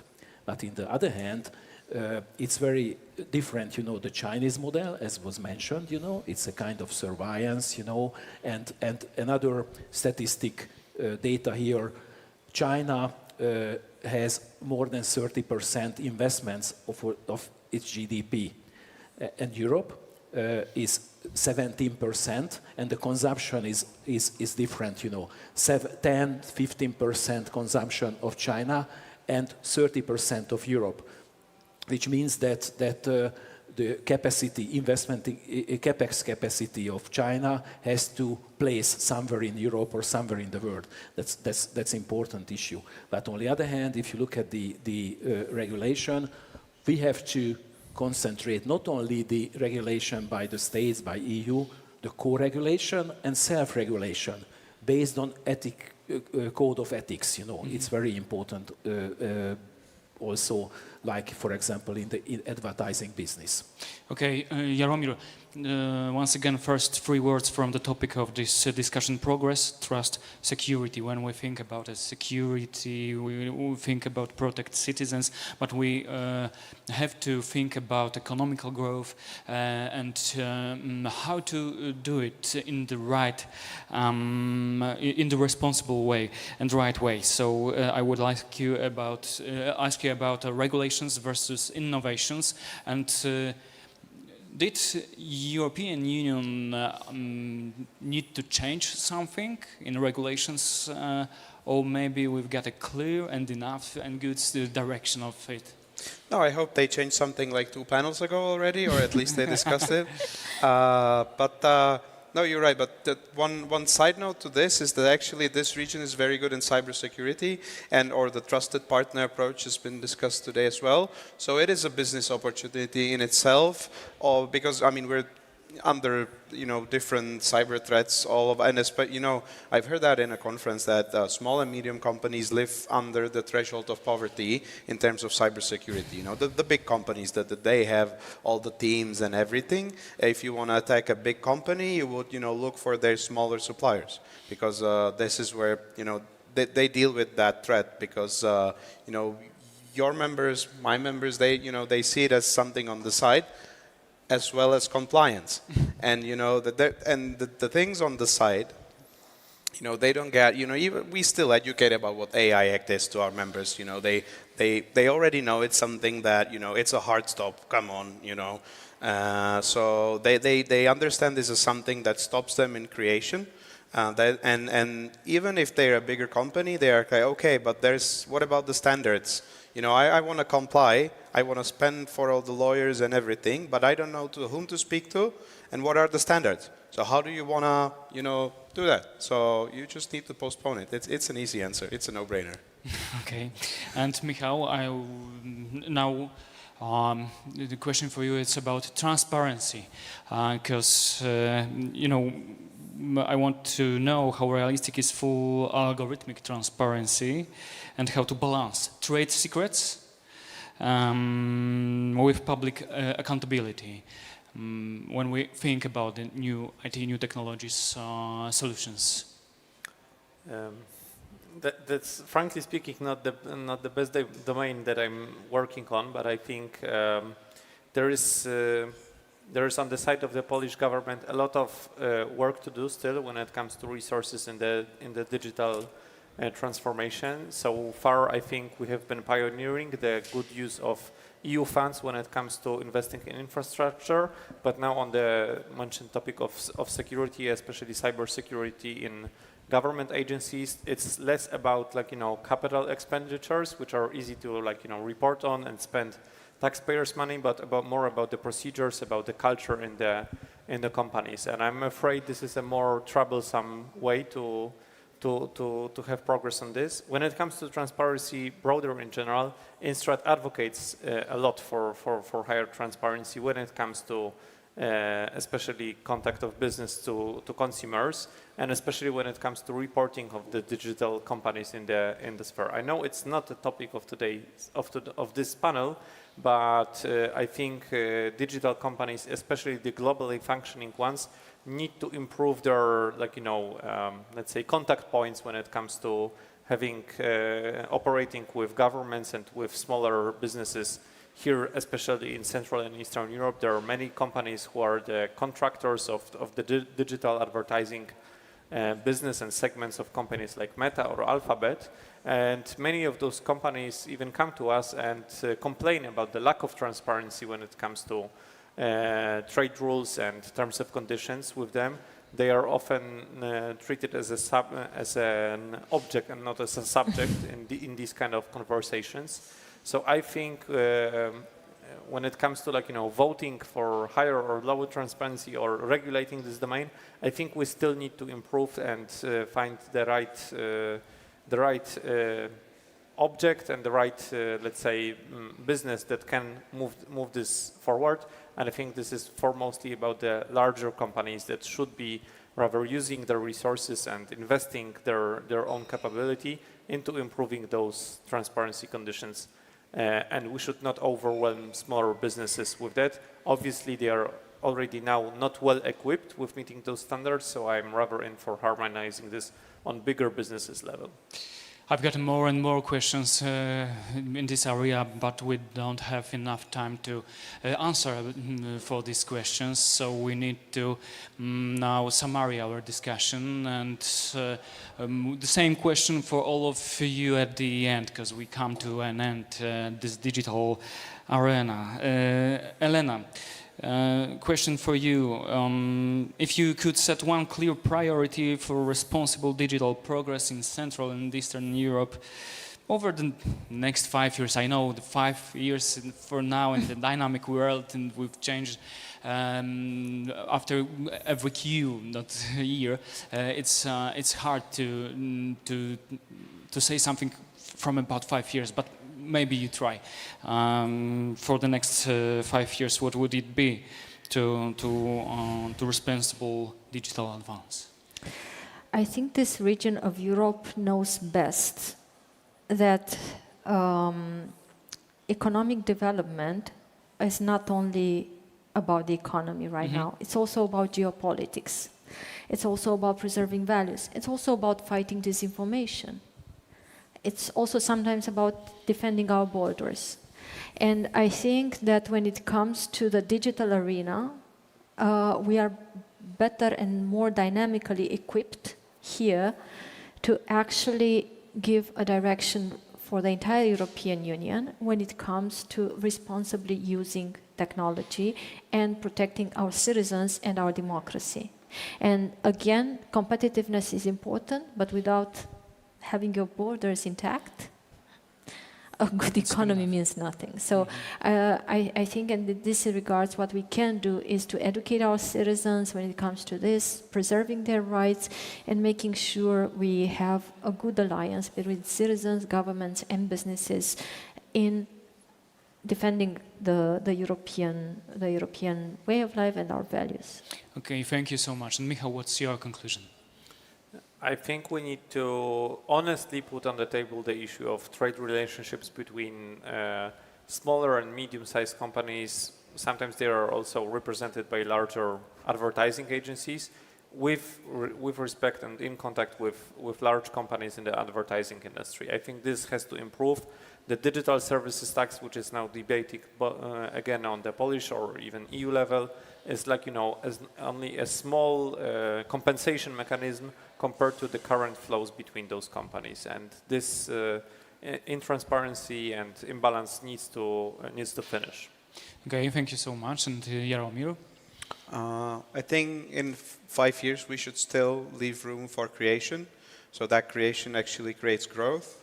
And I think we will work more on digital skills to be more, so actually it's available and people like to use it. That's for government and business the same. If people like to use it, they're going to use it no matter where. And we spoke a lot about models. So my take on this is, maybe stop bragging about the models and make killer apps that people like to use. Thank you so much. And last but not least, Gabor. Yeah, I would underline again, the trust. I would like to live in a trustworthy environment. Trust in the governments, trust in the business partners, and trust of each other, you know. This is very important. It's a learning curve. You know, we can agree on that this region, Central Eastern Europe, is a little bit, has a lack of trust and transparency as well. It was said, you know, from economic point of view, social point of view, historical point of view, digital development point of view. But in the meantime, you know, this region has a very good opportunity to make a leapfrog, or just because of the history, just because of the threats. We are living in an environment with threats. You know, it was in the history of the region in the past as well. So if we can build this capacity, trustworthy environment during the next 3-5 years, you know, this is a real opportunity for all of us, not only for the innovation, you know, for the real development or leapfrog of the economy and society. Thank you, Gabor, and thank you all for this discussion. I hear a lot of important and smart words, smart things that I hope that it could be have an impact to our future. Thank you so much. Gabor Matraj, Jaromir Hanzal, Elena Kalistru i Michał Hetmański, thank you so much. My name is Paweł Ordikowski. See you soon. And we... Yes.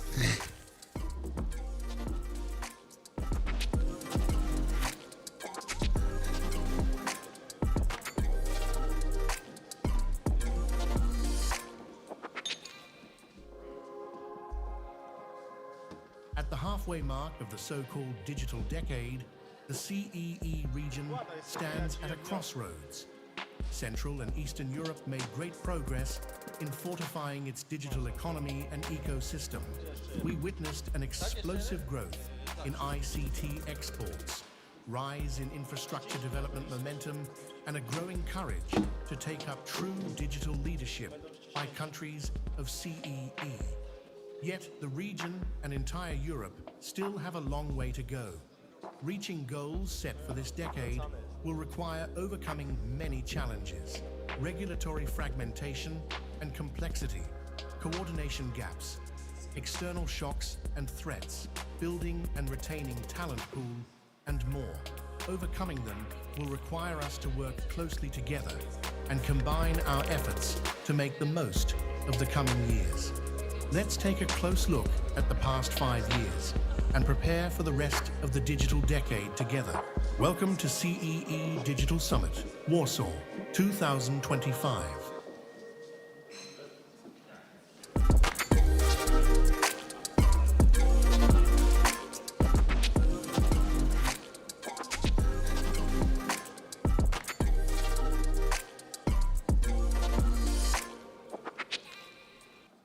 Smart spending and investments are the driving forces behind a competitive market in Europe. How do we foster innovative spirit and entrepreneurship in the region and across Europe?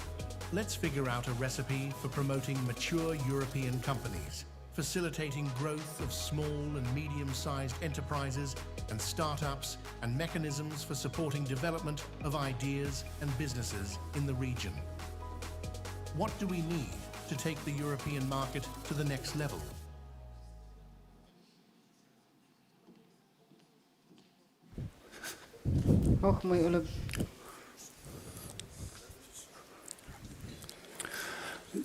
Good afternoon. My name is Raphael Minder. I'm a journalist, Central Europe correspondent for Financial Times. I'm based here in Warsaw. I am covering all sorts of subjects, not specific to tech, but I keep coming across issues to do with technology. And it seems to me the topic that we have, smart spending, how to reach the next goal, is a key one. And the main issue, it seems to me, is, as was put by one of the participants in the last panel, how do we regulate, or should we, what are we protecting if we don't yet have the growth? So this is what I'm looking forward to discussing with the panelists we have. So we're going to have Gustav Budinski, who's the head of Digital Strategies Unit at the Ministry of Investment of Slovakia. Thank you very much. Great to meet you. We have the luxury of having today representatives of Poland, but also from pretty much across the region. So joining me also today is Alexander Nutsov, who is a strategy director at BESCO, which is a Bulgarian entrepreneurial association. Thank you so much. Thanks. Then we have Elisa Kruczkowska, who is joining us as a director of innovation development at the PFR, which you all know if you're based here, the Polish Development Fund. Thank you. Thank you. Super. Nice meeting you. Also, a local, Mariana Sidorov, Director of the Department of Digital Economy in the Ministry of Technology of the Government of Poland.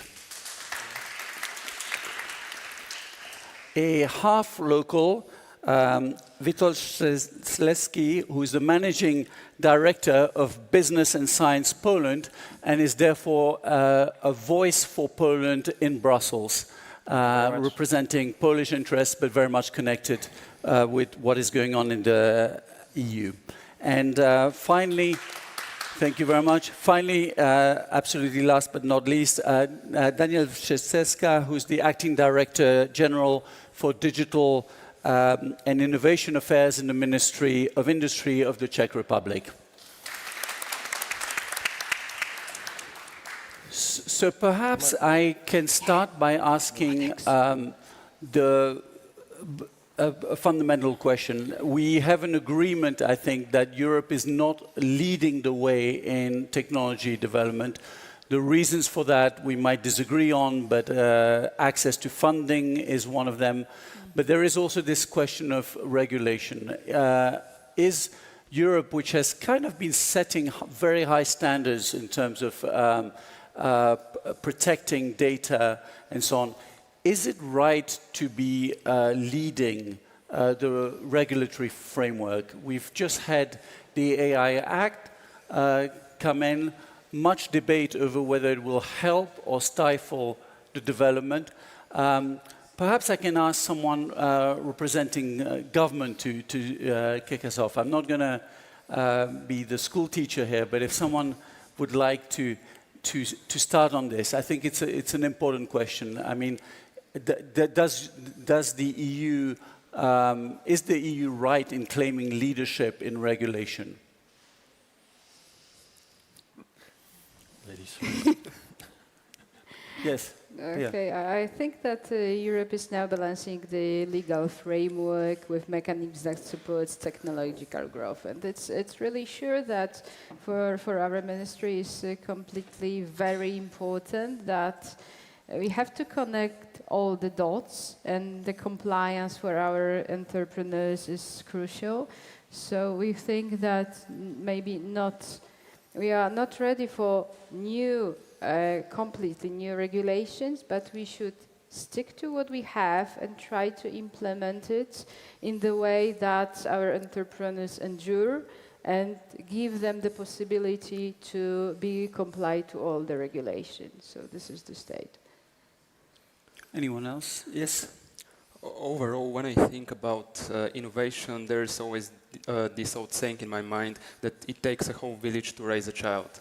Because it implies the main difference between a traditional business and an innovative startup. Because startups do not grow in isolation. Sometimes they need up to 10 years to develop a disruptive product and to enter the market. And for this, they need an ecosystem of incubators, accelerators, venture capital funds, tech parks, of course, advocacy organizations to help them do this.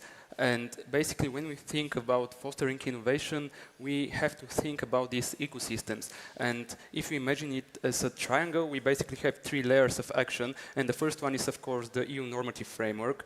And earlier, Mr. Baranovsky mentioned the importance of the 28 regime, which is crucial for startups and for R&D-based companies. Of course, we have then the middle layer, the regional cooperation, and how we develop the CEE region as such. And for instance, there are measures like integrating the capital markets. How do we integrate the SMEs growth markets, which are really crucial tool for startups and innovative companies to raise money, to raise capital. And then at the top of the triangle, we have the national authorities, the national level, where countries have to do country-specific measures. And for instance, at BESCO in Bulgaria now, we are working on stimulating pension funds to invest more and more easily into alternative funds, into VCs, and also to incentivize angel investments, which is also crucial for driving innovation forward. So this is just an outline of what we need to do to basically go forward. Yes, sorry. If I may, I can maybe talk a little bit from the business community perspective. And what you ask, if regulation is important, if it's needed, actually I think it's the one single biggest challenge that we are facing in the EU right now in terms of unlocking the potential of companies in this sector. And you know, I remember when the AI Act that you mentioned was introduced, and Thierry Breton was celebrating as a commissioner, saying that, okay, the EU is the first continent where AI is regulated, and it's a big success, we should all celebrate. And then we saw that in how it's being followed up by the results, is that we really, as the EU, we are falling behind. Not only the US, but also China in terms of those new technologies. And actually the gap is even increasing, right? So there is this saying that I like to repeat, that when the US innovates, China in the past it was imitates, now it also innovates, and what the EU does, the EU regulates, right? So we really see that, in my opinion, what should be done is really to reverse this trend. And even we can see it that actually Mario Draghi, who was the author of this famous report that is like the foundation of the current work of EU institutions under the current mandate, where he, I think, rightly identified the challenges that as the EU we have to face, and one of those was the innovation gap there. Now, after 1 year of work of the European Commission and other institutions, he's saying that we didn't do enough, right? That we are still, actually the gap is even growing bigger, so it shows that really this is one of the challenges that we really have to address if we want to make sure that this gap between other parts of the world is actually narrowing and not growing even bigger. But just to interrupt you, just I don't want to put words in your mouth, but do you think the AI Act is part of the reason why the gap has widened? I think to some extent, yes, and this is also what Mario Draghi was saying in his assessment after those 12 months, and he's saying that actually we should put on hold some of the elements of the AI Act until we see what are the actual drawbacks from the AI Act that are impacting the industry and the companies. And I think that there is a lot of truth in his word. And I, from the business perspective, I totally agree with that we should actually think about how to unlock the potential and make it easier rather than regulate it in advance, which is really slowing down the innovation in the EU, and this is something we have to face. Okay, if I may add from the Czech perspective, it's a very difficult question, that's for sure. Striking balance between regulation and pro-innovative approach. As someone who has been part of the negotiation team on the Czech side for the AI Act, our stance was always, we need some regulation for AI. For example, the basic principles and the banned practices. But then again, do we need all the rest? Do we need such a robust system of high-risk systems regulation? That was a question during the negotiations. And if we want the companies, mainly companies, to bear some part of the regulation, we have to, on the other side, make conditions for them to be it a kind of more user-friendly regulation, to provide a lot of, I don't know, guidances, best practices, templates, and on the other hand, to have the conditions to make their business scalable inside the EU. So we have somehow we should compensate to the companies when they need to bear the regulation. So we need like the more robust internal market, the free flow of nearly every commodity, including the information capital, which we don't have. So I say the balance is nice, but we have to somehow contribute to the conditions for the companies on the other side. Perhaps picking up on something that was mentioned by a participant in the previous panel, who I think argued that it's for big companies to bear the cost and the regulation, mentioning, for example, the debate around the digital services tax. Is there agreement on this among you? Is it practical to have sort of a two-tier approach to regulation, whereby you're richer, you're more organized, you've got more in-house lawyers, this is for you, you've got 6 people working, this isn't going to affect you. Do you see this even practical or something that we should be aiming for? Anybody has thoughts on this? If I can Daniel? start from the round. I am not a tax specialist, but then again in the regulations, in some of them, in DSA, in the AI Act, you have the asymmetry in the penalties, for example. Yep. So that's kind of a pro-innovative approach. The startups and SMEs have lower penalties, and that could somehow distinguish between the big guys and the startups, because it will hurt them less in a way. And that's kind of measures we should incorporate in any new upcoming legislation, and we have a lot of them in the pipeline for the future. Like building on what you said, if we want those agile, smart innovators to focus on innovative work, we cannot overload them with huge amount of regulation, because they need to focus on innovating, on creating new products, and that's their job. So definitely there should be some mechanism that would take away the legal or tax or all those regulation things away a bit from them, or protect them, so they could have a safe space to innovate. I wanted to ask you, I mean, I go to lots of discussions where people talk about the EU, then they talk about how great or the potential of this region.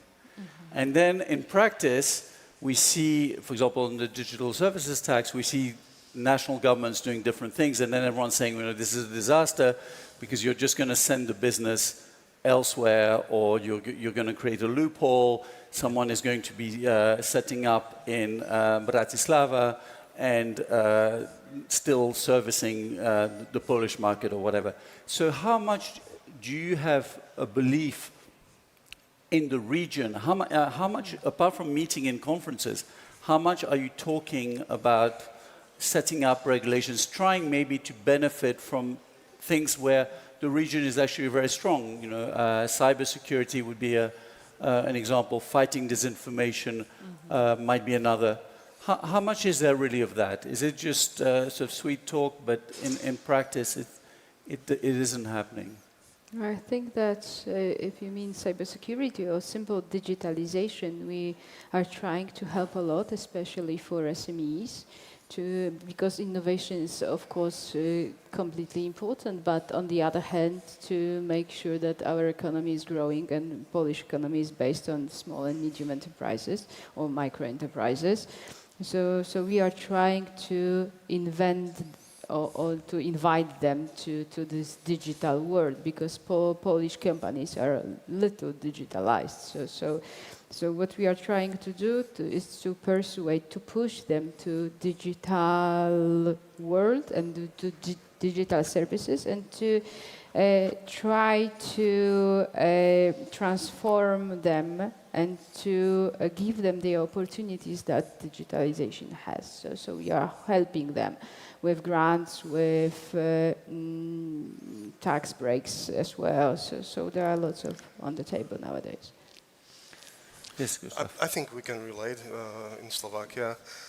Our small, medium businesses, they have really lots of other troubles than digital transformation. That's why we are working on many projects, bringing this news to the widest audience as it could be. We are doing several projects towards not only digital but also green transformation of the businesses. So we are doing a lot of roadshows in Slovakia and trying to talk to these businesses, and they are really happy that we bring up this topic, but they keep telling us that yes, but there's no trust, for the government. There are no funds, and then there's the regulations. So I think there is really, it's really case by case, from country by country.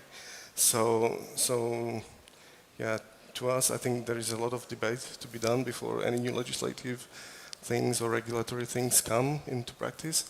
And yeah, we want to be part of that. And we really, in Slovakia, we really are trying to push our small and medium businesses. For example, we did a perfect project with World Bank within the past 2 years. And we gave some money to businesses, but together with counseling, and this was working really well.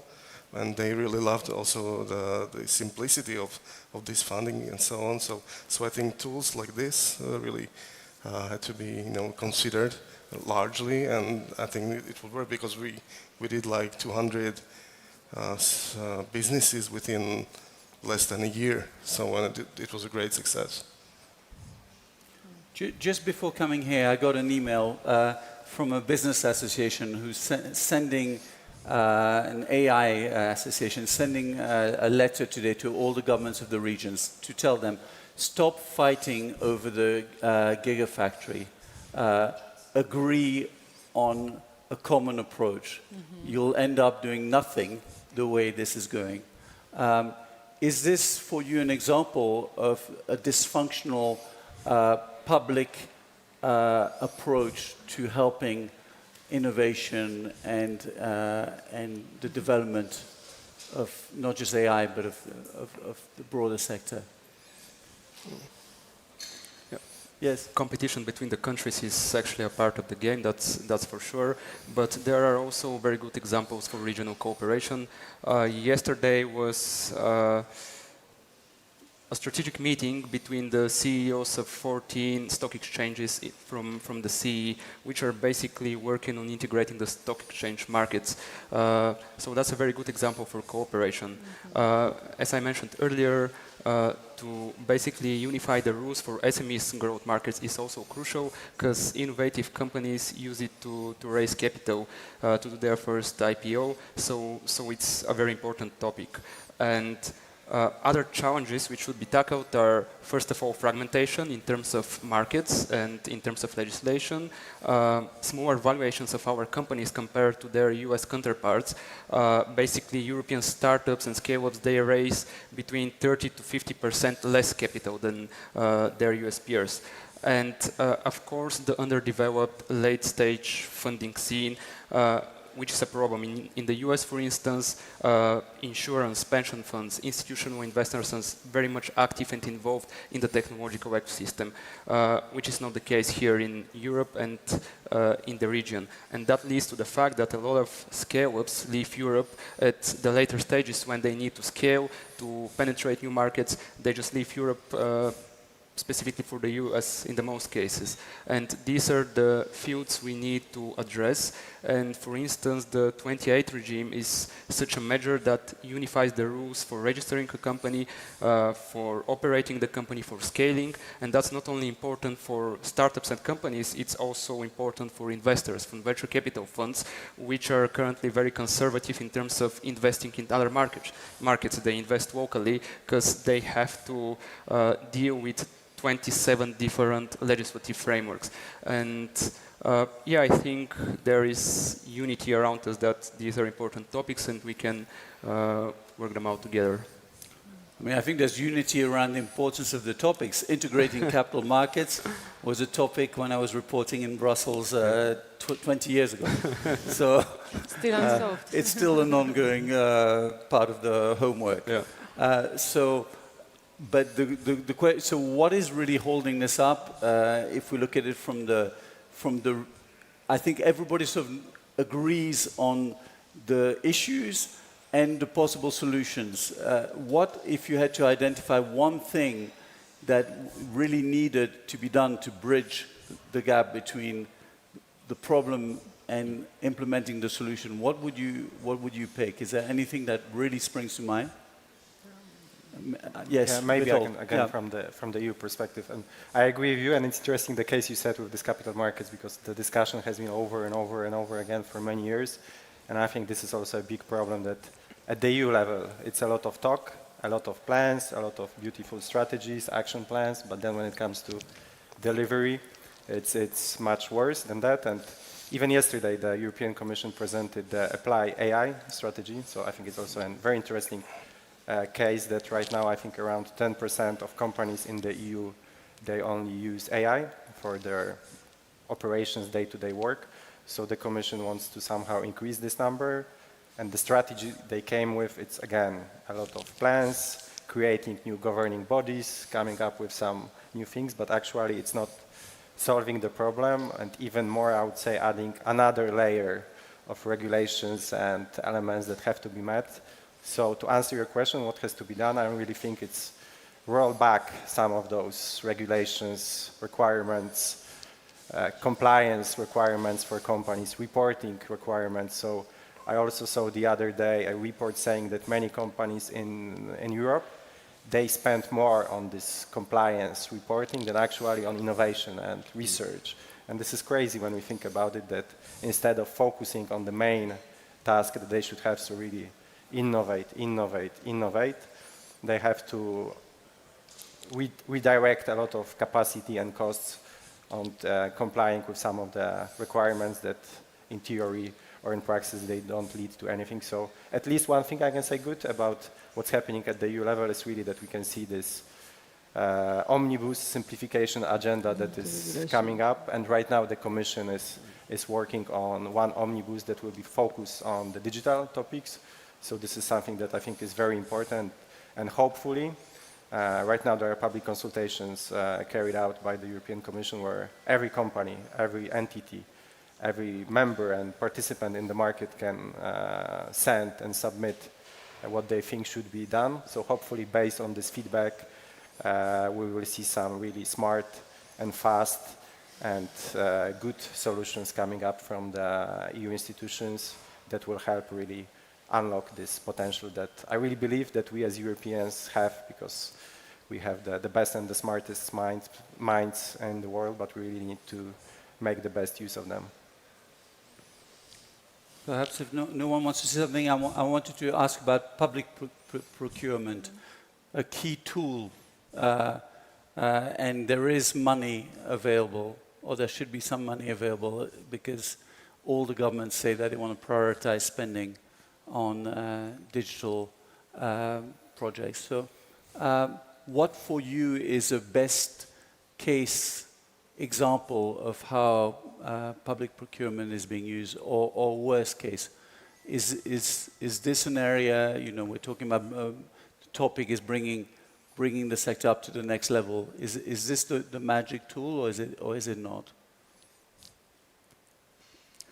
For me, it's not the magic tool, because from our experience now, we unite around 1,000 companies, and they're from various different industries, sectors, from startups to big tech corporations. Our companies do not use public procurement as a financial tool, because the bureaucracy is too heavy, too tough. They get disconcentrated, and basically they search for another tools to get financing. That's the case in Bulgaria. Of course, there can be legislative improvements that route, nationally, probably at a European scale as well, but yeah, in my opinion, it's not the saving magic wand. But it's also is changing because on the level of political level, we have state purchasing policy, which sees SMEs as very important. There are some trainings for SMEs that they want to include SMEs in the supply chains and they even marketing, taking part in purchasing and the public procurement.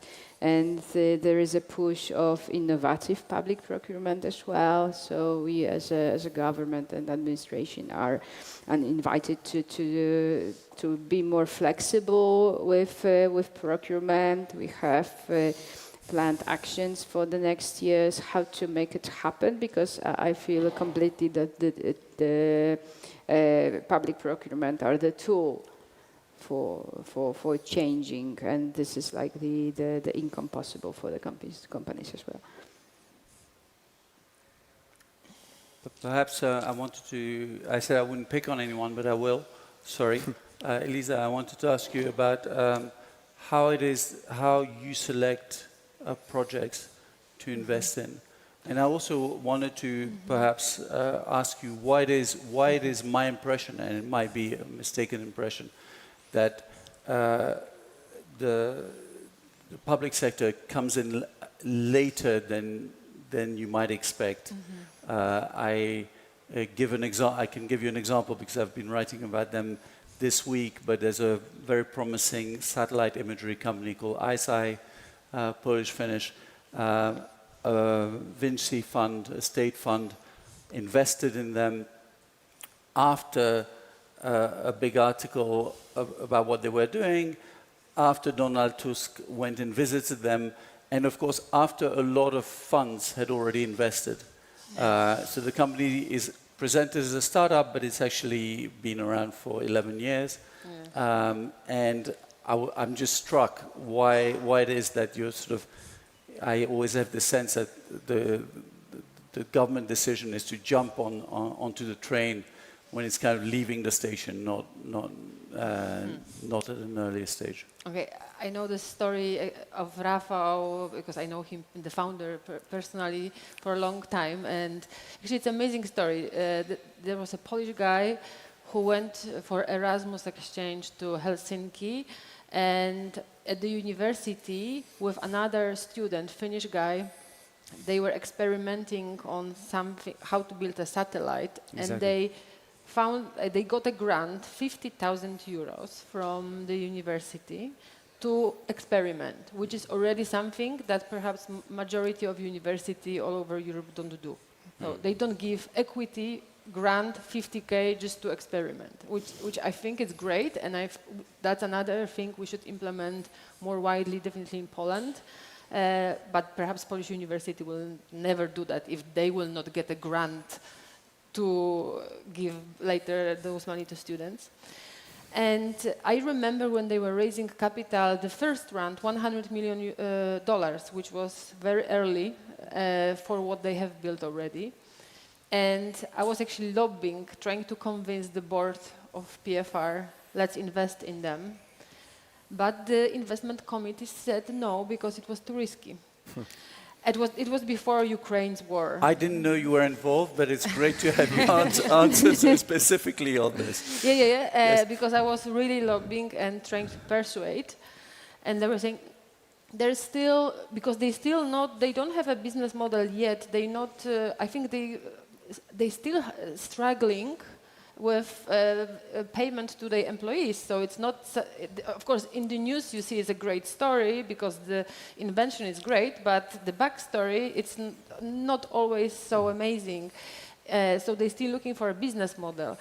And yeah, I agree with you that after a few years, when all media all around the world were talking about them, the Prime Minister of Poland said, come on, like we need to have at least a very tiny equity within this company, not to lose a Polish kind of DNA of this company, because actually it's in majority American already, which from a government perspective, it makes it very hard to collaborate with because you know where the capital is. So it's not a European company anymore, although it has European founders. And we have another story like that with 11 Labs, another Polish great unicorn, recent success story. two Polish students went to study to London. They were, while studying, working on a solution, got some, and that was great, seed funding from Polish ex-founders to experiment, and then seed round A, round B, it's all American capital. And of course, we know how American VCs are doing. You want our capital, you need to move to US. And they're in London also quite prominently. But now they're building office. Actually, I visited them yesterday. They launched a big office in Warsaw, and they want to hire lots of programmers from here. So they, as well, because of the vision of the founders, they want to keep Polish DNA as well a bit in this. But yeah, and I'm sure there's like stories like that in Bulgaria. Czech Republic. So the talent, there's a bit of brain, not a bit, but the talent is going, leaving Europe. So we definitely should think about the mechanisms, how we can keep the talent here. Will 28th regime and EU Inc. Will help that? Fingers crossed. I'm in a committee of Commissioner Zaharieva as well, working on a startup strategy with her. And I absolutely support that. But you know, I've been on so many panel discussions about Europe, about how to make Europe great again. And I don't know if we're ever gonna come to any like a final discussion, because we are 27 countries and this discussion will be ongoing. And there always is a bit of competition between what's European and what's national, because at the end we all work for our governments or for our local companies. So I would never come up with a recipe. At the end, business is business. So answering your questions, which companies we invest, our investors are investing in companies that will pay them back the fund, that will grow fast. So whatever it takes to grow fast, either in Europe or in US, they will bet on this horse. But why is it, you talked about they considered it to be too risky. An American fund is also trying to get the money back. They're not in the business of charity. Of course. And so what is it that makes the American fund see this risk profile differently? I think in Europe we are more risk averted. When we talk about the procurement as well, you know, finding a client, we work with municipalities as well. They're not willing to experiment that much. How many smart cities you see in Europe? No, like few, to be honest. A little. But because they don't want to risk, because if they're gonna risk, they're gonna fail, someone's gonna kick them out from work. So we talk about this deregulation, and but yeah, at the end, after talking, we need to start acting, no? Because I see no change for many years, many panel discussions. Is it because not enough people from the private sector are transiting to the public sector to bring their mindset into the government decision making? Maybe there should be some refreshment of people in I'm not suggesting you should Brussels. lose your job. I'm not the one deciding, but perhaps they wouldn't allow that. No, but I'm wondering, the discussions are always like, we know what we should do, but like, exactly. And then what are we doing about it? So I kind of want to know now, maybe we don't have so many minutes left, if somebody in the audience please has a question, tell us who you are, who the question is for, if it's specific, and please make it a question. Thank you. I think there should be some, is there a microphone? Yes, fantastic, thank you. Please, you have a question? Yes? Oh, well, let's start. Oh, okay. We have time for both, so thank you. Just for the sake of entertaining us a bit, because I feel like we're too self-defeating as Europeans, and I was wondering, what is your reason for optimism when it comes to the digital, what is left of the digital decade for our region? What makes you excited?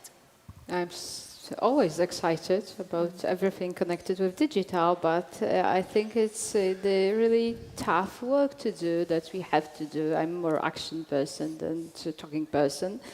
And what are we doing today? It's negotiating new perspective.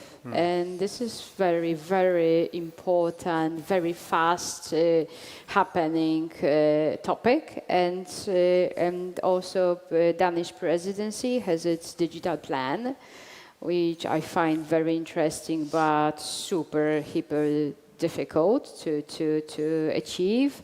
So what we are doing now is... Which part specifically are you worried connecting the dots, always, making it down to earth, possible for entrepreneurs, connecting DPP, or digital passport, with cybersecurity regulation, for example, or using what we have, so AI factories, edX,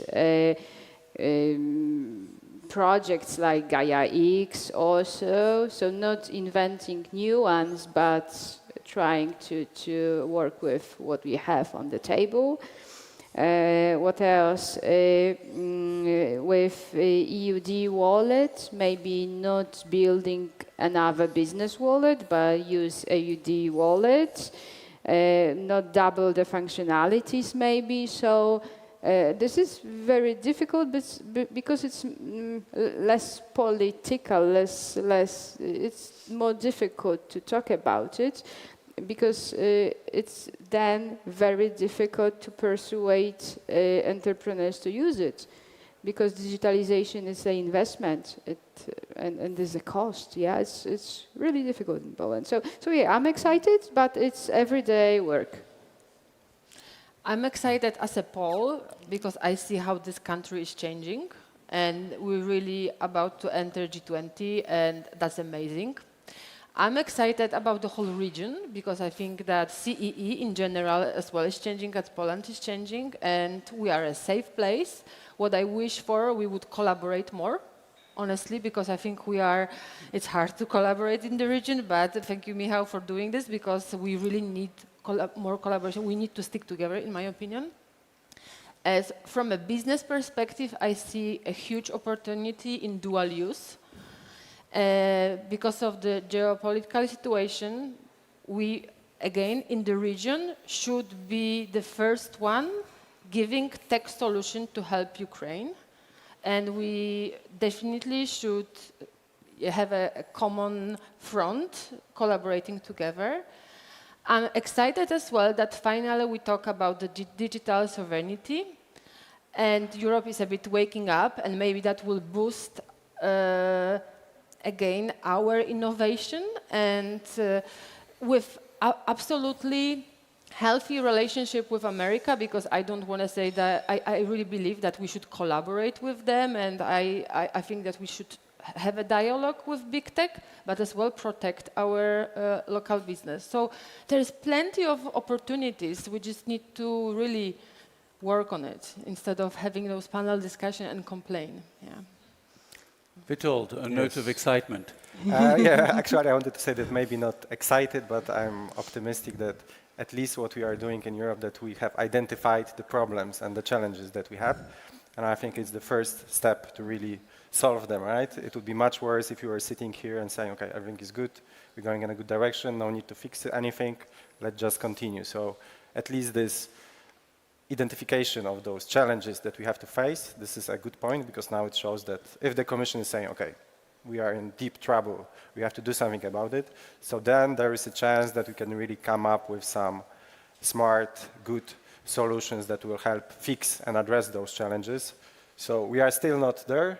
I wouldn't say excited, but I think that the pathway ahead, if we're going to work in a way that was mentioned before and really come up with some solutions that will solve the problems and not to add another layers of problems, I think we can get there and really reverse the current trend, but it really requires a lot of work, a lot of effort, a lot of discussions between policymakers and the business community to make sure that the solutions that are developed by policymakers really take into account the real challenges and the real problems and the real issues that the companies are facing. And I'm quite positive that we can get there.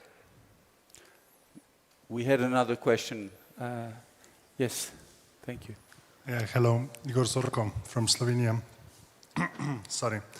I have a problem because we are regulated and we are talking mostly about technology and about the frameworks and similar stuff. I think we should more talk about the usage, about direct impacts of the technology and usage of technology and solutions on the people and on the businesses. We are always talking about how to prevent something instead of how to make something happen. Make money. No, when we talk about this over-regulation, so in my opinion, AI is a great tool to help with that. I've seen this, I agree with you, there was a report by Amazon, AWS, saying that programmers spend 45% of their whole work on the company, they work on compliance and all those regulation stuff. So imagine to use AI mechanism, and hopefully EU will, I don't know, maybe set up some agents for business that will help them to, to go through all those regulations and assist businesses. We need to, as you said, start using the technology to help the citizens and the businesses to, I don't know, to go through what they are working on. If I may, I will connect the two questions. What really makes me happy is that under pressure we are then able to identify the issues and see some positive sparks of the changing of the mindset. So let's build up on that.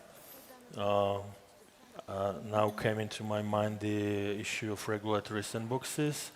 It's really a good tool, but it has to be done efficiently and user-friendly. Then it can help to bridge the compliance with the regulations. And it's not only AI Act; it can be all the technologies. But let's do it really well. Let's do it in a harmonized way, even if it's not still harmonized by the AI Act. We are waiting for the implementation acts for that. But I would see there are tools, but not make them bureaucratic, really design them with the companies. And then it could be one of the good tools from my perspective. Well, thank you very much. We're running out of time.